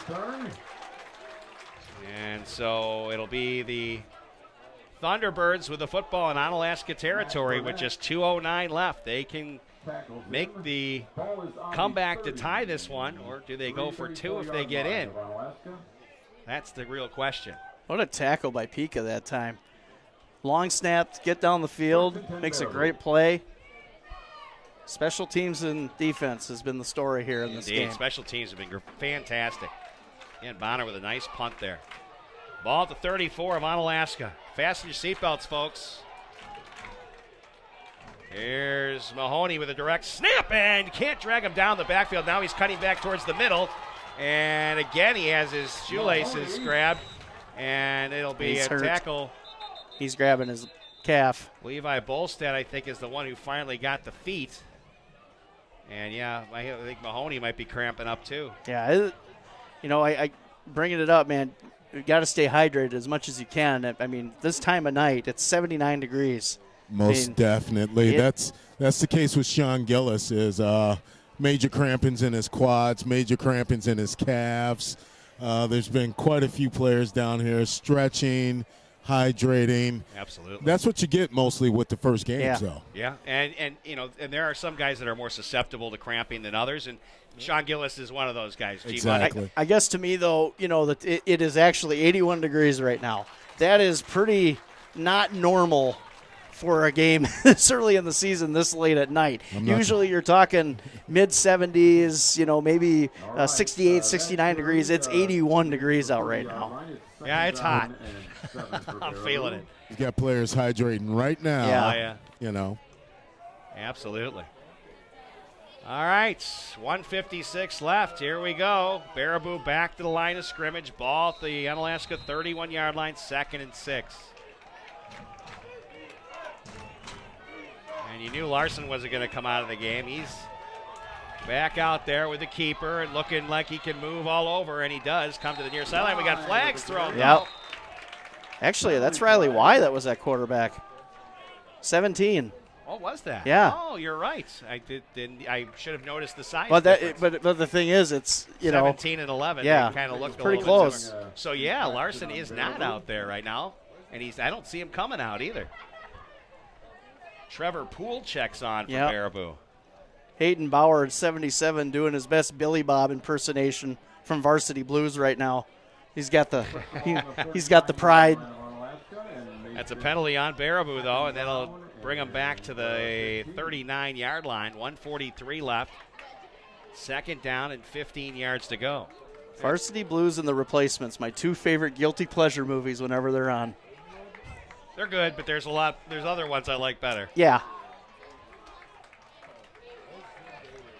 So, yeah, again, it'll be Riley Y, who this time moves out into a slot receiver position. So I think that is Trevor Poole who is the guy who's coming in as the pseudo quarterback. Yeah, I don't think there's going to be much throwing going on probably. No, I kind of wonder if they called a timeout here to see if they can get Larson back into the game here, possibly. They did. 1:25 left, and now just one timeout remaining here for Baraboo in the 4th quarter, trailing by 7. Next week, of course, we will be on the road. McFarland Spartans will be the opponents. And we'll start our broadcast at 6:30. And apparently, from what I understand, they do have internet hardline connection out there. Well, it's close to Madison, so you would think that area, heavily populated by businesses would have that. Well, we hope it all will work out fine. We had a little bit of a rough start tonight, but I believe you guys are getting it all now, and it's a good one. Here we go. 2nd and 15. And there's Larson to throw. Down the right sideline. Incomplete. Coverage was double. as Pika was along with Aiden Larson down the field, going stride for stride with Brady Henry. 3rd and 15. Yeah, you can see Larson, though. He's hurting a little bit. Got the hands on the hips. They were giving him time to get back out there, the reason for the timeout. The football looks like it's in a different spot than it was before the snap. Does it not? I thought it was inside the 40. Yeah. Right at the 40 right now. 3rd and 15. Larson, pressure. Screen. Drop pass. Hits his receiver. And that's Mahoney, who's still on his fade all the way down to the 20. First down, Baraboo. No flags. Nice play design there by the Thunderbirds. Planning on a little bit of some pressure from the Hilltoppers that time and getting that screen rolling. Nice screen pass set up, and Mahoney did the rest. The pressure led it. It worked just the way they wanted it. And like you said, Rick, we haven't seen the ball in Mahoney's hands in the passing game right there. I mean, there's a reason why he's a dual threat back. 1st and 10 from the 20. Clock under a minute left, 55 and counting. Baraboo trying to even the score. Larson again in the pocket. He'll throw to the left. Here's a jump ball. Tipped and incomplete. This time looking downfield there for Teflon Lee. Yeah, Cy Smith that time didn't turn around fast enough, but he had some help from Ben Foss to knock that away. 46 seconds left, 2nd and 10 on the incomplete pass. If Cy Smith turns around on that one, that's an interception. The ball was underthrown. It was not the best throw of the day by Luna Larson, and he's had some good ones. Keep an eye on Riley Y. Yes. Number 17. Nice job, Rick, on the rhyming. Oh, yes. Yeah. I didn't even really plan the rhyming, but it worked. Larson again. He's going to throw. Throws deep ball, left side, way. Oh, it actually was close to being on target. Touchdown. It is. Somehow he hit the receiver, Riley Y, for the touchdown. A flag is thrown after the play down in the corner. Riley Y ends up catching that pass, a 20-yard strike. It didn't even look like it was going on target, and then somehow it got in the mix of players, and Y came down with it. I think Y dove for that play and caught it in the end zone somehow, some way. Good coverage by the Hilltoppers. A better catch by Riley Y. All right. Unsportsmanlike conduct. Yep. So the question is that in the end zone? It should count. They haven't put it up on the board yet. Now they did. Okay, so that is 6. On the extra point. So it'll move back the extra point, which is pretty big, right? Timeout Baraboo. That's huge. So we got a situation that's coming down to the wire right here, Scotty. Again with special teams, Rick. 20-yard touchdown pass, Luna Larson to Riley Y, and that's the second time in this game he's hit Riley Y for a touchdown. And in a big moment, we said, watch out for Riley Y, and that's exactly why. And now it's at the 17-yard line for the extra point. Now, I'm not sure how confident they are in the kicking game.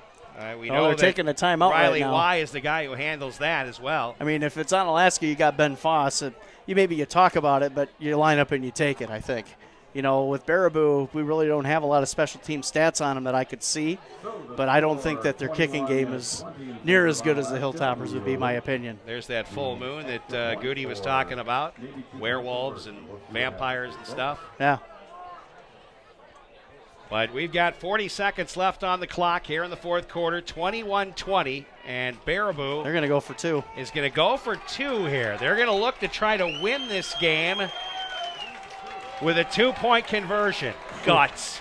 Wow. Lots of guts for Steve Turkington.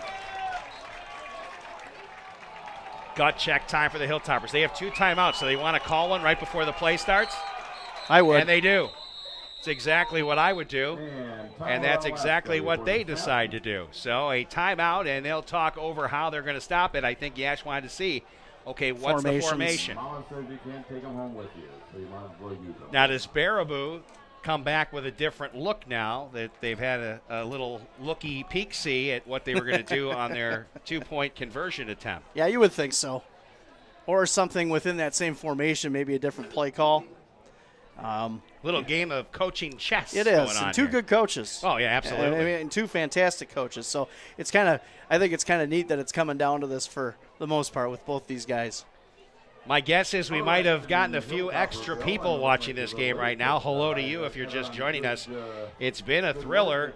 Baraboo just got a touchdown pass. Luna Larson hitting Riley Y for Great the catch second by time. Y, too. Y made a nice diving catch in the end zone, as Scotty was telling you. And it brought it within 1, but they were penalized. Unsportsmanlike conduct brought the football back to the 17.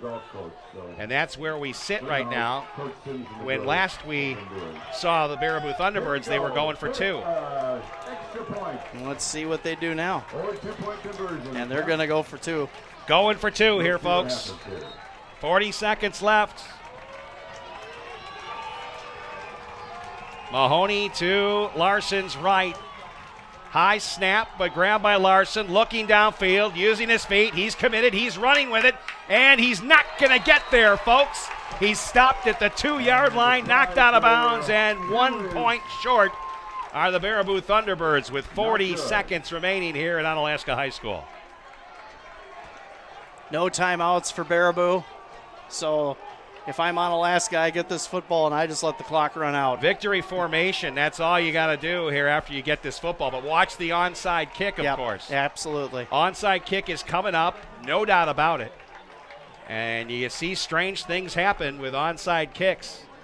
Now, if it's the NFL, they say that 80% of the time the team knows it's an onside kick, the receiving team gets it. Just don't bring up 2014, please. Let's not talk about that today. All I know is those new Packers 50s uniforms. I'm going to be picking one of those up, man. That thing is sharp. Remember, don't get a skilled position guy's jersey. Nope, You're a bigger man. I'm doing now. I have my Reggie White because he is, obviously a legend, and that helps. And I don't want to curse the team, so it's going to be a custom this time. I'm doing a custom like you have your custom. All right, my custom. Yes. My custom Bears jersey. Yes. All right. I do think it's a nice looking jersey. It is. I like it a lot. And there's the onside formation like you alluded to, Rick. Yep, here it is, the onside kick attempt. Baraboo trying to get the football back with 40 seconds left, trailing by 1. Fasten your seatbelts. Riley Y will be handling the kickoff here. Got to get the good hands out there for the Hilltoppers.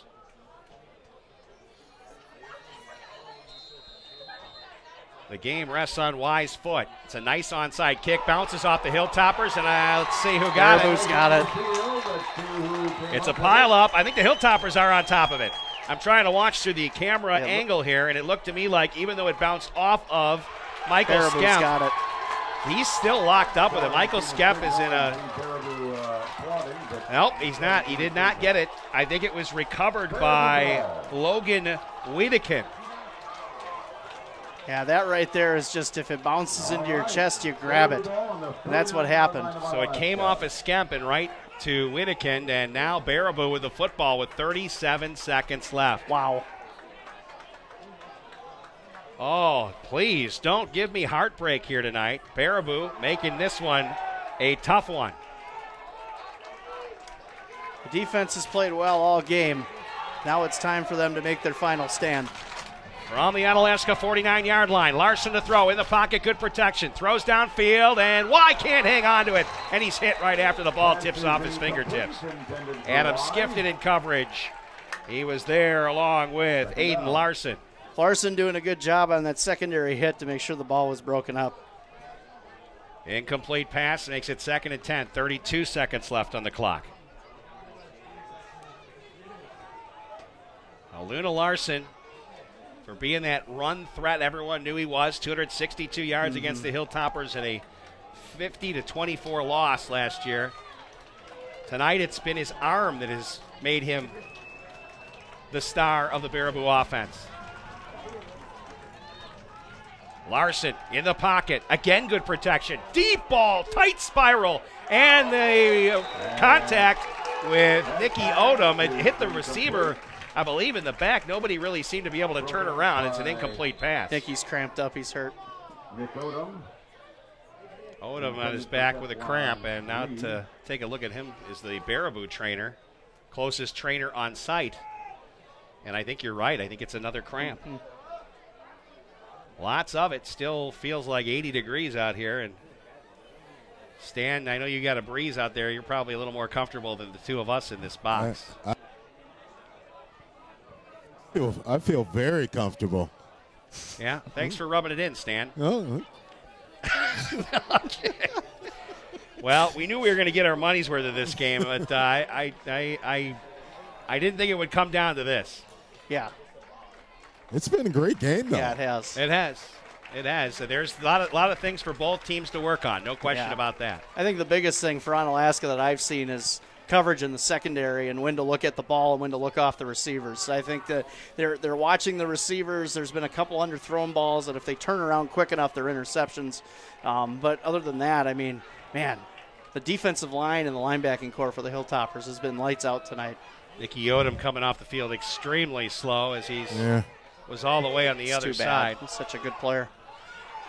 Cramps aplenty. Cramps aplenty. Yes, indeed. All right, Nicky back to the sideline now. 26 seconds left. Here we go. 3rd down and 10 yards to go. Larson heaving it downfield, right side, wide, makes the catch. And he calls for the push-off, but Aiden Larson not going to get the call from the officials. Why? Down to the 17-yard line, and they'll start the clock up again. So I don't know if something was said after the play. That's what you would gather. Yeah, and something that's just not smart in this situation. I think the Hilltoppers are going to have a flag thrown against them for saying something about the play. Yeah, unsportsmanlike contact. That means that Baraboo will get a stoppage of the clock for the penalty, where they just would have started the clock up after the 1st down. That was so not needed right there. No. Oh, my goodness. That was the last thing they needed, was to get a penalty to stop the clock. Now you've got 18 seconds left. Ball at the 9-yard line. 1st and goal, Baraboo. No timeouts for Baraboo. So if they don't get in the end zone here, they're going to have to be very quick unless it's an incomplete pass. My guess is it's going to be a throw. That'd be more in the situation what you would think would happen.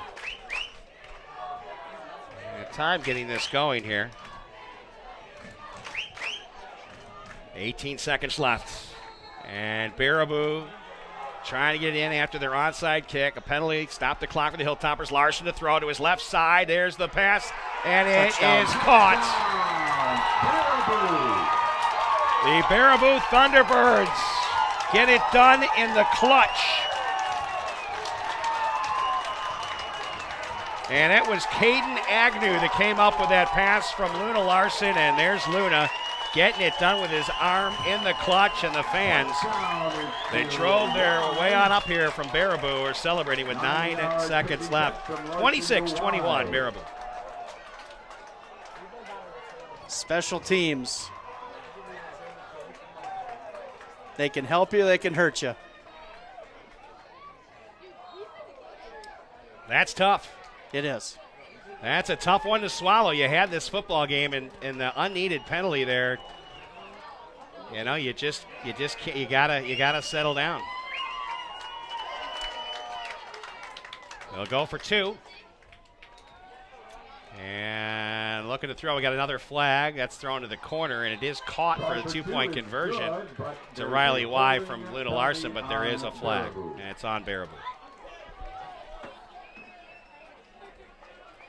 So they're going to run another play, which is going to take a couple more seconds off the clock. So they will have to try again. Now, I'm going to tell you what. It's not a nice thing to do, but if you're Baraboo and you have 9 seconds left on the clock, I would run backwards with the football and keep away from Onalaska. Yeah.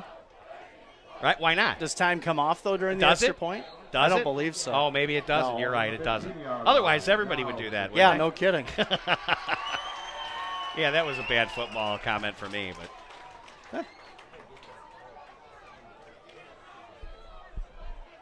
Here we go. 9 seconds left. Toss inside.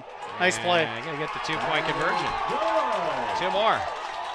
Isaac Pelland, the sophomore fullback. Rambled 15 yards for the 28-21. 2-point conversion. Making the score, Baraboo 28, Onalaska 21. 9 seconds remain. Good comeback by the Baraboo Thunderbirds. Absolutely.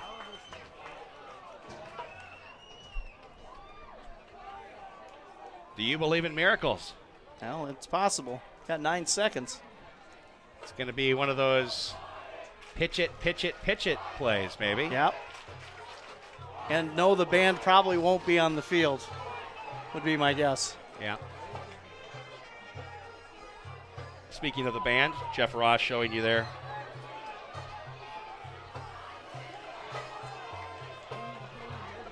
Well, it's a tough way to go down at your home opener, start of the season. But if they can pull off a miracle here on this final kick, you never know.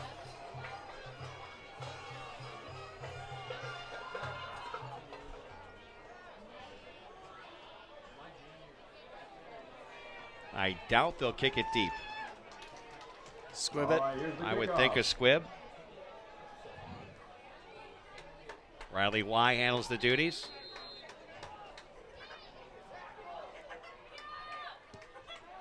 And the line drive kick is going to be a legal procedure. That avoids the pitch-o-rama. The Hilltoppers get it at their own 35. So now the play is what? A pass play, or do you try to just create a wedge? I think you throw it. You only have time for really 1 or 2 plays tops. You got anything. 1 timeout, and I mean you maybe got 3. You got 65 yards to go. Depends on how quick you call that timeout after you execute 1 play. Well, you can probably get up. You can probably get down to the 30 and still have time See, left. Baraboo's going to play prevent safe, leave the middle of the field open. Smart.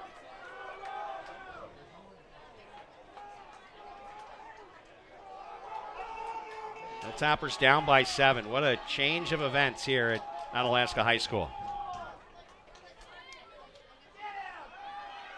And Larson throws, completes the pass. Oh, Skifton dropped it back, and now 1 second. Timeout. Yeah, they're out of time. That's not going to happen. They didn't get that timeout soon enough. They got up to the midfield, and unfortunately the pitch back came out of the hands, and that wasted some time. Yeah, Cy Smith just lost the handle that time. And that's going to do it. Baraboo victorious here.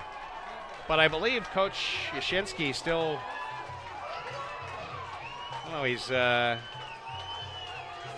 they still got 1 more play here? No, they're going to the handshakes. I don't know what Yash was looking at. It looked like he wanted to have a conversation with the officials.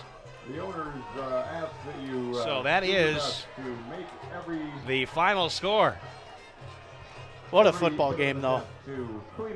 First game of the season, back and forth, and special teams started it, and really special teams ended this one.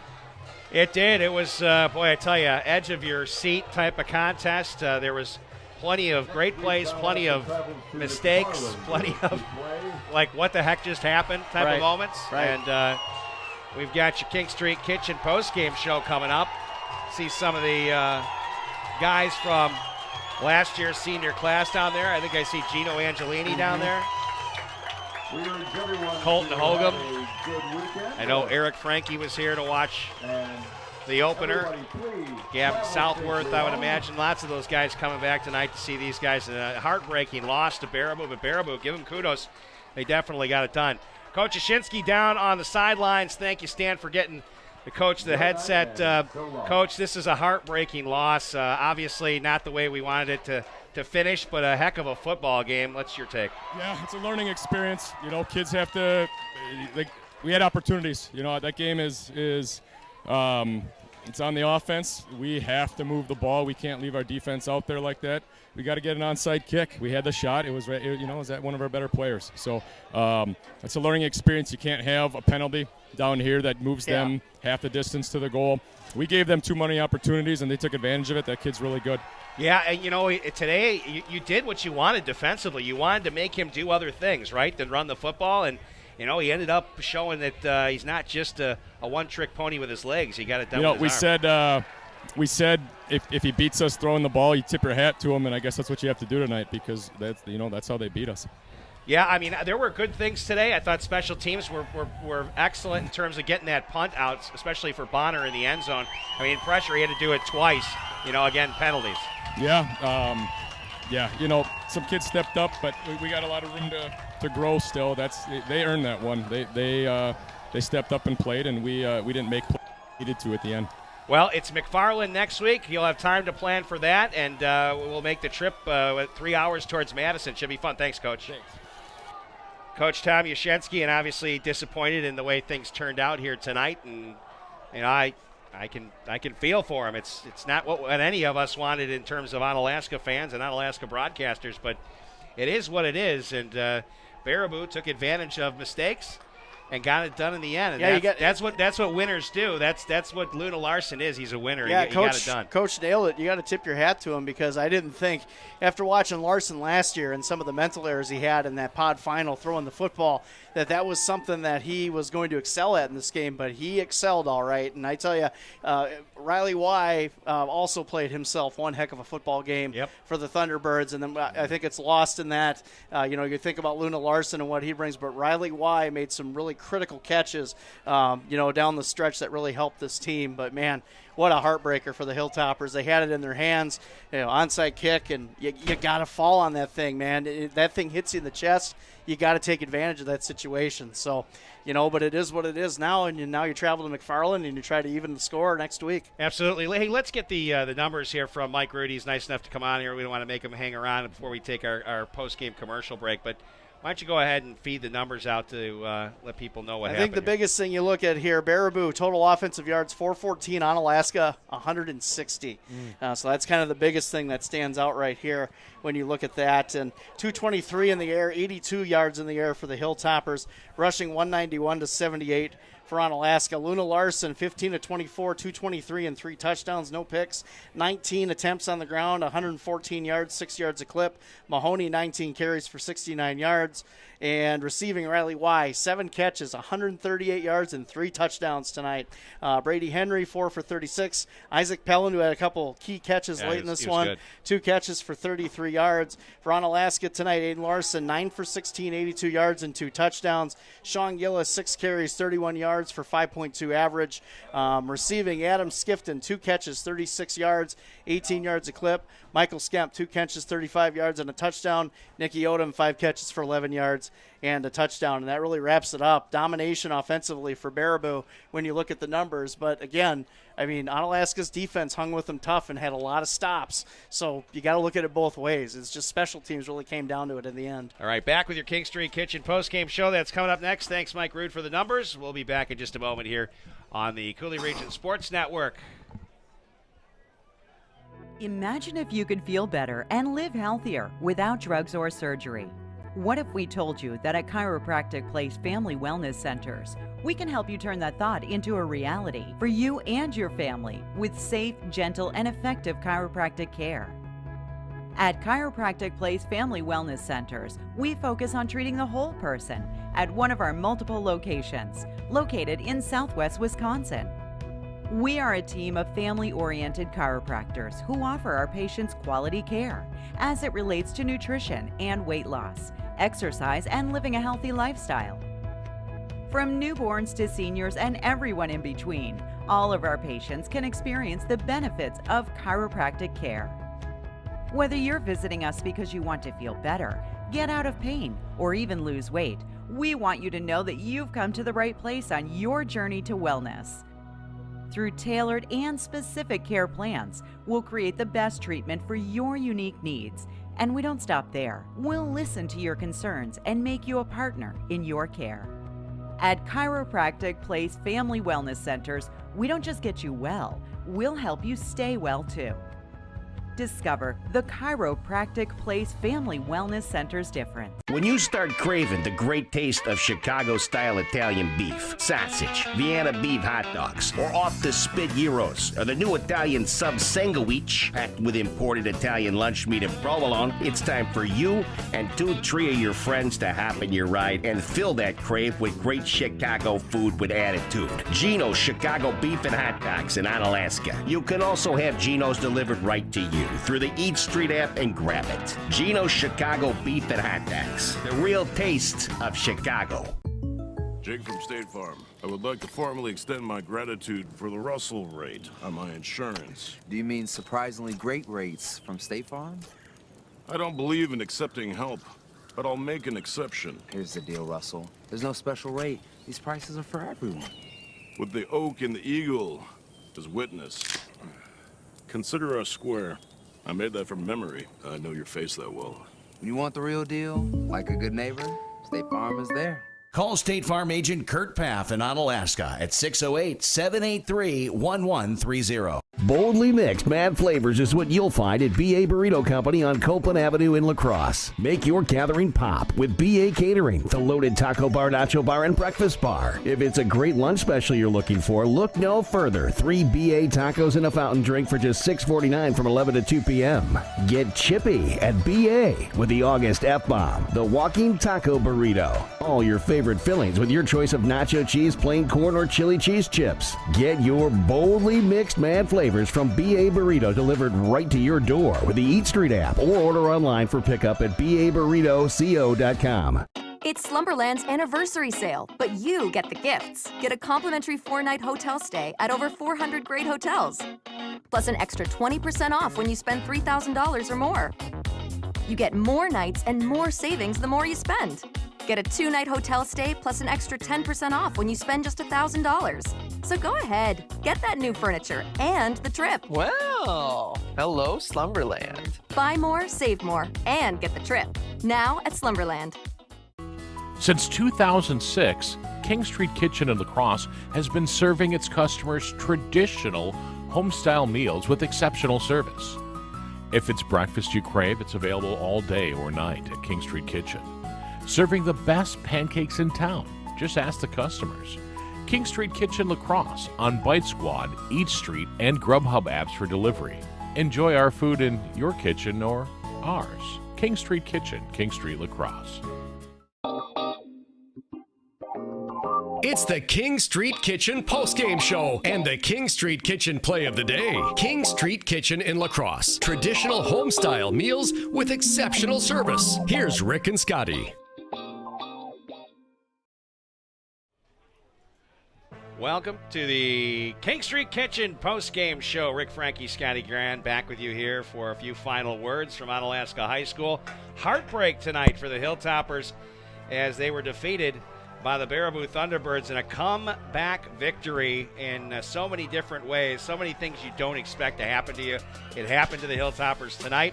They let one slip away here in the home opener, and Baraboo going to be driving home. Their fans going to be extremely happy and celebratory as they were able to make the comeback. Luna Larson doing what Luna Larson does, winning. And he did it with his arm this time, not his legs. Yeah, and just a tremendous game overall by him. But again, Riley Y, what a game receiving for him. 3 touchdowns, $137 in the air. I mean, that connection's going to be there all season for the Thunderbirds, and it was very impactful tonight against a young Onalaska secondary. And I'm sure they're going to have some work this week on read and react on some of their things. Overall, though, I mean, Onalaska's defense, even though they gave up 418 yards, man, they played well for the most part. I mean, I thought that a lot of 3-and-outs. Baraboo took a long time to get their feet underneath them. Special teams, obviously, a theme in this one too, Rick. And, I mean, if you're a football fan, you can't ask for a better football game overall. It was a good game. It's just a lot of miscues at the end that you wouldn't expect, that's for sure. Absolutely. So Baraboo victorious in this, again, 28-21, your final score. Hilltoppers didn't throw for a lot of yards tonight. Aiden Larson, though, he did show that he could get rid of the ball and not take a sack. He had pressure pretty much all night. Yeah. But he was able to hit 2 touchdown passes, one to Nicky Odom and then one to Michael Skemp. That was the first one. But the initial score, Scotty, we agree, was a block punt by Cy Smith. He recovers his block punt, in the end zone to get the first score of the game for the Hilltoppers. Special teams and what I believe is your King Street Kitchen play of the day. Yeah, I would agree. I mean, that was an impactful play. Really set the tone for the most part for the Hilltoppers. You know, they scored a touchdown not long after that. They had some confidence. So, yeah, I mean, special teams is always going to turn the tide, and that was a huge play for the Hilltoppers. Can you believe it's almost 10 o'clock? Boy, this has been a long game, long broadcast here tonight. It has. I guess what we should do is take one more quick break here, and when we return, Scotty will give you the scores from around the area and around the state, the games that we're concerned about. That's coming up here in your King Street Kitchen post game on the Coulee Region Sports Network.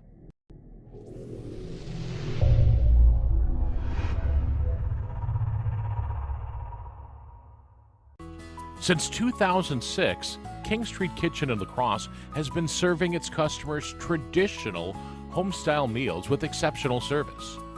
If it's breakfast you crave, it's available all day or night at King Street Kitchen. Serving the best pancakes in town. Just ask the customers. King Street Kitchen La Crosse on Bite Squad, Eat Street, and Grubhub apps for delivery. Enjoy our food in your kitchen or ours. King Street Kitchen, King Street La Crosse. Noble Insurance Service, building strong relationships to secure your future. Whether you need homeowners insurance, auto insurance, life insurance, or commercial insurance, we work with a variety of companies. That ensures you get the protection you need. At Noble Insurance, we're committed to creating a partnership so that as your needs change, your coverage keeps pace.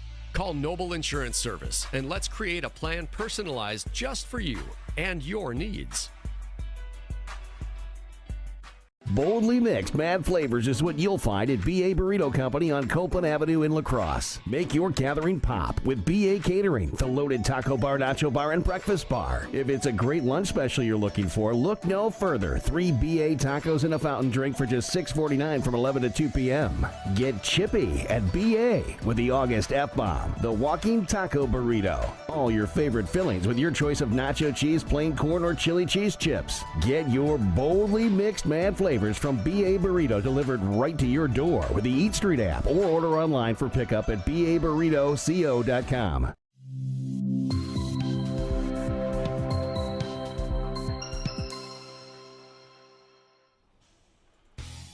Rick and Scotty back with you here at Onalaska High School. Our final few words and final scores. Scotty's got them for you. Luther over Blair Taylor 40-7.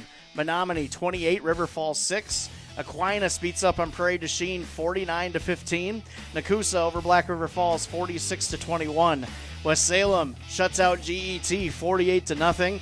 Logan 13-0 over Eau Claire Memorial, and Mauston 46, Toma 30 to round out some of the final scores tonight. There you go, Scotty Graham with the scores. We'll be back with you again next week. We'll make the trip to McFarland and these Spartans of McFarland. That's who we're playing. Yeah. We have never played them before, I don't believe. That'll be a new matchup. Be a first. Jeff will ride in his car. We'll ride in our car.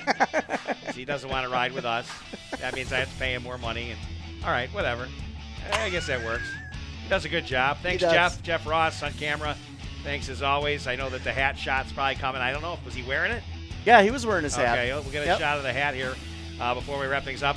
Again, for Scotty Grant, his color commentary and your interview with the coach, we'll try to share that. I don't know, at least a portion of it on the social networks. You did a good job. There's the hat, and that means as far as my final words, what do I say? I say good night now. Good night now, and we'll see you next week here on the Coulee Region Sports Network. This has been a Coulee Region Sports Network production of the CRSN YouTube channel and CooleyRegionSportsNetwork.com. All of tonight's Onalaska High School sports coverage has been made possible by these local businesses. Kurt Paff State Farm Insurance Agency of Onalaska. Like a good neighbor, State Farm is there. Chiropractic Place Family Wellness Center. Natural, gentle, and effective care. Big Al's Pizza, downtown La Crosse. Quality and tradition since 1979. Hilltopper Refuse and Recycling Service, La Crosse's leader in waste management solutions. Every Plumbing and Heating, proudly serving the La Crosse area since 1969. The Crow, burgers, bourbon, beer. Noble Insurance Service, building strong relationships to secure your future. Also by Howie's, La Crosse's hometown hangout. Waste management, always working working for a sustainable tomorrow. Angelini's Pizzeria and Ristorante. You're invited to taste the difference. Ultra Federal Credit Union, helping you live your best life. BA Burrito Company.